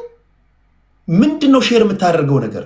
ምንድነው ግብፅ የምትሰጥህ ነገር? ኦኬ ከግብፅ የምታገኘው ነገር ምንድነው? ኦኬ ቴዲ ሐሳቤን ልጨርስ። እንደው ሰው ኤኒዌይስ ባይ ዘ ዌይ የሀገርን የሉዓላዊነት ጉዳይ አልነካው።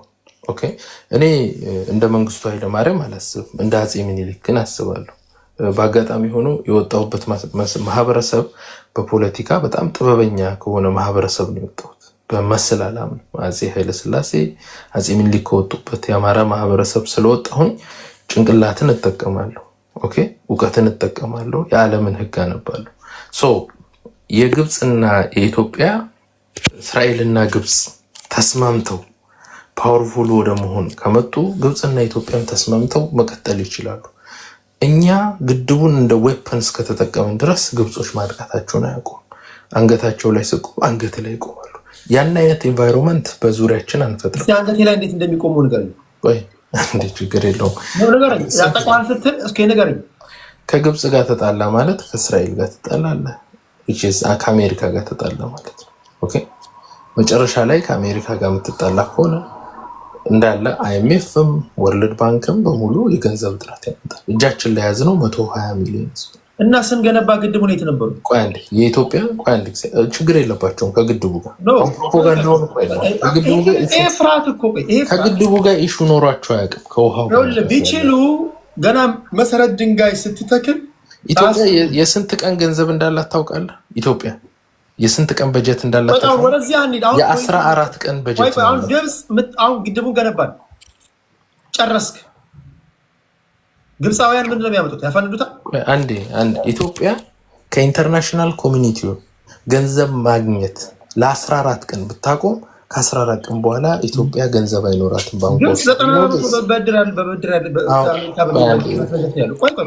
ኤሪትራ እንኳን ትንሽ ሀገር በማዕቀብ እንዴት እንደደቀቀች እናገር። አትሊስት ቶፒኩ እንዳይሰፋ ኢትዮጵያውያን ወደ ከተማ ግብርና እንኳን ግቡ ብትላቸው እኛ የሰጠነውን የሚቀበል መሬት ነው ያለን። ሰርቫይቭ ማድረግ የምንችል ህዝቦች ነው። አሁን ላይ አትሊስት በልተን እናድራለን። ግብፅ የአባይ ውሃ ከሌለ የካን ሰርቫይቭ 10 ዓመት አይኖሩም። በነገራችን ላይ ባለው ካልኩ የግብፅን ህዝብ እኮ መግደል እኮ አይደለም። አሁን ቆይ ግብፃውያን ያደርጋሉ የምትለው ኢትዮጵያውያን ምንድን ነው የሚያደርጉት? እስኪ የዩናይትድ ኔሽን ፈራሚ ሀገር ናት። ለዩናይትድ ኔሽን ህጎች ግዴታ ተገዢ ናት። ኦኬ ግብፅ እኮ ምንም ማድረግ አያስፈልገውም። ግድቡን ገነባን። አሁን ምን ያደርጉናል? አለቀቁ። ምንድነው ከግድቡ ጋር እነሱ እኮ ይሹ የላቸው። አሁን ከውሃ አለቃቀቅ ውሃ እኮ አለቃቀቅ ላይ የመጣልህ ግድቡን ማስቆም ስላልቻሉ እኮ። ቆይ አንዴ አይደለም ከመጀመሪያው ቀን ጀምሮ የውሃ አለቃቀቅ ውይይቱን በውሃ አለቃቀቅ ጉዳይ በግድብ ጉዳይ አንድም ቀን ጥያቄ ነስታውቁ። በዚሁ አጋጣሚ እንደው መጨረሻ ለመዝጋት ሐሳቤ ኦኬ በዚሁ አጋጣሚ የአማራ ህዝብ የምስራቅ አፍሪካን የሰሜን ምስራቅ አፍሪካን የተተበተበ ፖለቲካ የሚፈታ መፍትሄ ይዞ ይመጣል። ኦኬ ያ ሀፕን ያደርጋል፣ ያ ሰላም ያመጣል። ኢትዮጵያን ግን እርስ በርስ የምንጋደለው ግብፅ ስላገዘች ግብፅ ውስጣችን ስለገባች አይደለም። ኢትዮጵያ ውስጥ ችግር ስላለ ያንን አምኖ መቀበል የሲቪላይዜሽን ኢሹ አለ። ክላሽ ኦፍ ሲቪላይዜሽን ተፈጥሯል። የዛ ውጤት ነው አሁን ያለንበት። ስለዚህ ወደ ግብፅ ብናላክከው ወደ ምን ብናላክከው ችግራችን ላለመፍታት የምናደርገው መንገድ ነው። ግብፅ ታሪካዊ ጠላት ናት፣ እገሌ ታሪካዊ ጠላት ነው ምናምን አንተ አንስተዋል። አብይም የግብፅ ስፔሻሊ አብይ ሆነ አንተ ግብፅን ይዋጋል ያልከው አብይ ወላሂ እኛ ለዘመናት ስናወራው ትክክለኛ የሚመስሉ ነገሮች አሉ። ለዘመናት አፋችንን አንለማምደነዋል። ሀገርን ማዋረድ ፓርቲና ሀገር ይለያያል። ምናወራው ስለ ሀገር ነው። አንድ የግብፅና ህገ መንግስት ፕሪያምብሉን ብታዩ ግብፅ ናይል ነው፣ ናይል ግብፅ ነው ይላል። በቃ ህልውናችን ከዚህ ጋር የተሳሰረ ነው። በካሪኩለም ቀርጸው ህፃናቶቻቸውን የሚያስተምሩት ምንድን ነው? ታሪካዊ ጠላቶቻቸው እንደሆነንና ናይል ለነሱ የተሰጠ ስጦታ እንደሆነ ነው የሚያስተምሯቸው። ይህን ግድብ ደግሞ እንዳንገነባ ውሃ እንዳንጠቀም ዛሬ በነገራችን ላይ ግብፅ 5000-3000 ማይልስ ተጉዛ መታ ሶማሊያ ላይ ባህር ላይ ወታደሮቻቸው ናቪ ኃይላቸው ልምምድ ሲያደርጉ ኢትዮጵያ ውሃ ጋር እንዳትጠጋ ነው የተከለከለችው። ዛሬ ከካይሮ አስመራ፣ ከአስመራ ካይሮ የደህንነት ሰዎቻቸው እየመጡ የሚመካከሩት እኔ እናንተን ለማጥፋት ነው። ግብጾች ወደ አስመራ የሚያመላልሳቸው ንግድ አይደለም። ከሻቢያ ጋር ምንም የሚለዋወጡት ነገር የለም። ቢኮዝ ኢትዮጵያ የምትባል ሀገር አለች እዛ ጋር በተለያዩ መንገድ ተብትበው ያዟት ማለት ነው። ለዘመናት ለአንተ አይደለም ገብቶኛል። ላይ ፖለቲካ ሰርታል። ፕሊስ አንድ ጊዜ ትውልድ መዳን አለበት። አንተ ትውልድ ህፃናቶች ማደግ አለባቸው። ገዥውን ፓርቲ መንግለጥ አለው። ሀገርህን ግን የሀገርህን ናሽናል ኢንተረስት ግን መጠበቅ ግዴታ ነው። ይሄን ማታደርግ ከሆነ ቀጥለው ሁለተኛ ስቴፕ ማውራትም አትችልም። ገዥውን ፓርቲ ብልጽግና ነቅለጣ ነው። ለህፃናቶች ግን መናገር ያለባቸው ግብፅ ታሪካዊ ጠላታችን ናት። ፔሬድ በሳሎናችን ለምንተክለውም ለምንነቅለውም ሙሉ ፍቃድ ያለን እኛ ነን። ይገባኛል። ይሄን ነገር በካሪኩለም ደረጃ እንኳን ተቀርጾ ትምህርት ቤት ህፃናት መማር አለባቸው። ኢንጂነር የሚሆኑ ህፃናቶች፣ ሌሎች ፖለቲከኞች አሁን ማውራት ያለባቸው አባይ ግድብ ግንባታን ኦኬ ገንብተናል 5000 ጊጋባይት ነው የሃይድሮ ኤሌክትሪክ ፓወር የሚያመነጨው። ተጨማሪ 8 9 10 እንዴ ነው የምንገነባው? የትኛው ሊትሬቸር ነው ግብፅ ታሪካዊ ጠላታችን ነች የሚለው ነው ያገኘው? ሚኒሊክን ብሎ አያውቁም። አፄ ኃይለሥላሴ ከግብፅ አመራሮች ጋር አፍሪካ ዩኒየንን ሲመሰርቱ በጣም ተረዳድተዋል። በየትኛው ታሪካችን ነው ግብፅና ኢትዮጵያ ታሪካዊ ጠላት ይሆን? ሊትሬቸር ላይ እኮ ሊጻፍልህ አይገባም። ነገስታቶቻችን በማወቅም ይሁን ባለማወቅ ሀገራችንን እጃቸውን አጣጥፈው ሲሰጡ ኖረዋል። አንዳንዶች ባለማወቅ በማወቅም ግብፃውያን እኛ ላይ ሲያሴሩ እንደነበረ መጽሐፍ ማገላበጥ ነው ማለት ታሪካዊ ጠላት የሆኑ መቼ ነው? አንድ ጊዜ አኪላ በእናትህ ባኬንድ ፎርዛ እናድርግ። የግድ መጽሐፍ ላይ ሊጻፍልህ አይገባም እኮ። ግብፃውያን ታሪካዊ ጠላታችን ለመሆን እኮ ጀስት ሲንግል ዲጂት አይኪው ሊኖር ይገባል። በቃ ይሄን ለመረዳት ምን ውስብስብ እኮ አይደለም። ይሄ ናራቲቭ እንጂ ሪያሊቲ ለአንተ አይደለም። ይሄ ምን ሮኬት ሳይንስም እኮ አይደለም እኮ ጀስት ፖለቲክስ 101 እኮ ነው። ግብፅ ታሪካዊ ጠላታችን መሆኗን ምን ማቅ ኢትዮጵያ ያምጣ። ግብፅ የኢትዮጵያ ታሪካዊ ጠላት ለመሆኗ አንድ ሪሲት ጀስት ፈለገው 1875 እና 76 የጉንደትና የጉራ ጦርነት ምንድን ነው የሚያሳይ? ማይ ፍሬንድ ሊወጉን የመጡት ለምንድን ነው? የእምነት ጉዳይ ነው። ጦርነቱ ከእምነት ጋር የተገናኘ እምነት በለው ፖለቲካ በለው ግብፃውያን ታሪካዊ ጠላቶቻችን ናቸው። ጣሊያን ታሪካዊ ህዝቡን አይደለም የምልህ። እንግሊዝ ታሪካዊ ጠላታችን ነው። አሁን እዚህ ጋር ወይ እንደ ግብፅ አድኖናል መልሶ ማይ ፍሬንድ ወይ እዚህ ጋር እንደ ግብፅ የተከራከረኝ ወይም ደግሞ ጀስት ስናገር አድምጠኝ። አንተ ሰዓት አለ ማለት ይሄ አንተ በግልህ አይደለም በል የሚበጠብጥ አንድ ጊዜ እባክህ አድምጠኝ። ማንኛውም ጉዳይ ማንኛውም ሀገር እንዳናድግ ሰላም እንዳንሆን እንድንታመስ የሚያስብ በሙሉ ጠላታችን ነው እኮ። በቃ ይሄ የግድ መጽሐፍ ላይ ያልተጻፈው ጸሐፊዎቻችን ደካማ ስለሆኑ ነው። ሌላ ነገር የለውም እኮ። ከዚህ በኋላ ይጻፋል። ከዚህ በኋላ ለህፃናቶች ይነገራል በደንብ። ከዚህ በኋላ የተሰራብን ሸፍጥ በደንብ ይወራላቸዋል። አልተጻፈም ማለት አይደሉም ማለት አይደለም። ስለዚህ ሻቢያ ጋርና እዚያ አስመራ የሚመላለስ ምን ቅቤ ሊቀቡ ነው እንዴ? የደህንነት ሚኒስትሮቻቸው የሚመላለሱት ትሪፕል አላያንስ እየፈጠሩ አንዴ ከሶማሌ ጋር አንዴ ከኢሳያስ አፈወርቂ ጋር በቀን 2 የሚመላለሱት ታዲያ ከኢትዮጵያ ጋር በኢኮኖሚ እንዴት መበልጸግ እንዳለባቸው እንዴት መስራት እንዳለባቸው ሊመክሩ መስሎ ነው እንዴ? እርምጃ እንወስዳለን እያሉ በግልጽ ሲናገሩ በድር አብዳላት የውጭ ጉዳይ ሚኒስትራቸው ታዲያ ምን አስበው ነው የሚመስላቸው? በተለያዩ መንገድ ገብተው ሲተበትቡብን፣ አንድ ጊዜ ኦነግን ሲያሰማሩ፣ አንድ ጊዜ ቲፒኤልኤፍን ሲረዱ፣ አንድ ጊዜ ሻቢያን ሲረዱ፣ አንድ ጊዜ ሌሎች ታጣቂ ኃይሎችን የሚረዱ ታዲያ ምን ስላገናኘን ነው? አሁን አንገታቸው ላይ ተቁመዋል። መረረ ዋጠ ላኪላ አይደለም። በነገራችን ላይ ይሄን ማወቅ አለባችሁ ለማለት ያለው። ቴንኪው። ከአኪላ ቀጥሎ አንዴ ግን ቴዲ አንድ አኪላ ዞሮ ችግር የለውም። በቂ ደቂቃ ይስጣል። ስምንት ችግር የለውም። ሀሳቤን አስቀምጣለሁ። በቂ ደቂቃ ሰጥቻለሁ። ችግር የለውም። ዞሮ ይመጣል። ወደ ቅድስት ሊድ እና ችግር የለውም። ኢትስ ኦኬ አኪላ፣ ይሄ ምን ውይይት ነው እኮ። ዞሮ ይመጣና ዲባንክ ታደርጋለህ። ችግር የለውም ብራዘር። ቴንክ ዩ ቴዲ። ወደ ዋናው ሐሳብ ከመግባቴ በፊት ግብጽ ላይ እኔም እንደው አጽንኦት ሰጥቼ ማለፍ የምፈልገው ነገር ግብጽ የኢትዮጵያ ታሪካዊ ጠላት ነች። ይሄንን ለዘመናት አይተነዋል። ለዘመናት ሀገራችንን አንዴ በሃይማኖት አንዴ በብሔር አንዴ በምናምን እያሉ ሀገራችን ውስጥ የተፈጠሩ ችግሮችን በሙሉ ስፖንሰር ሲያደርጉ ነው የኖሩት። ይሄንን መካድ ምንም በተለይ ለዚህ ትውልድ ያለንን የፖለቲካ አረዳድ ወይም ደግሞ ለሀገራችን ያለንን ጥላቻ የሚያሳይ ነው። በነገራችን ላይ እንዲህ አይነት ውይይቶች በጣም ጥሩነታቸው ግብጾች ኢትዮጵያ ውስጥ በጣም ብዙ ተከራካሪ እንዳላቸው በግልጽ ያሳያል።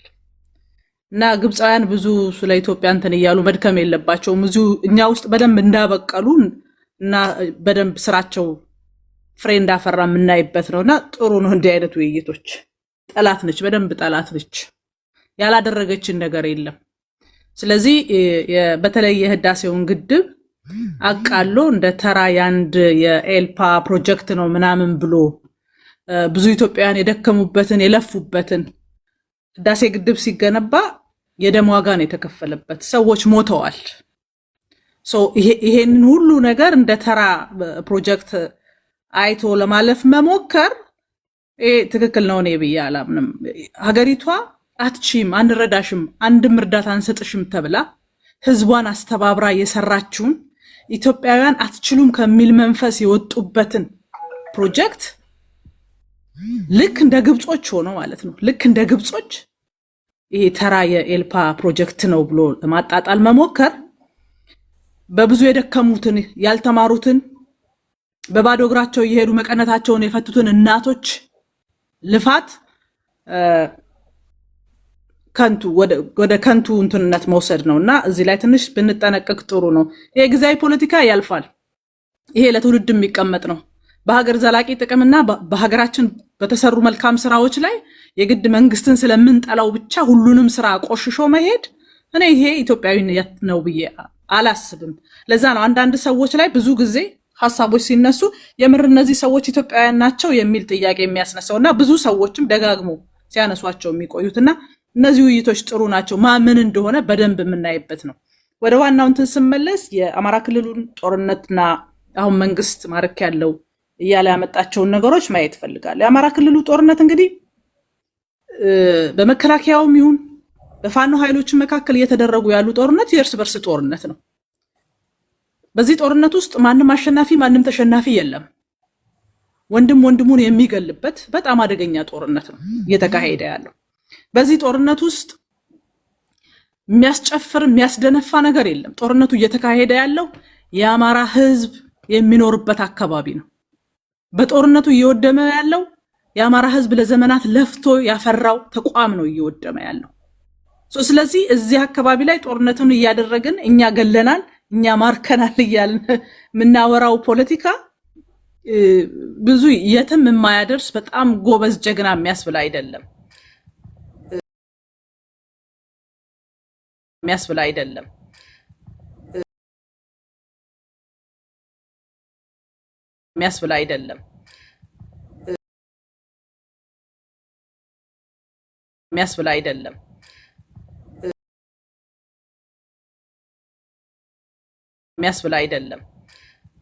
አይደለም።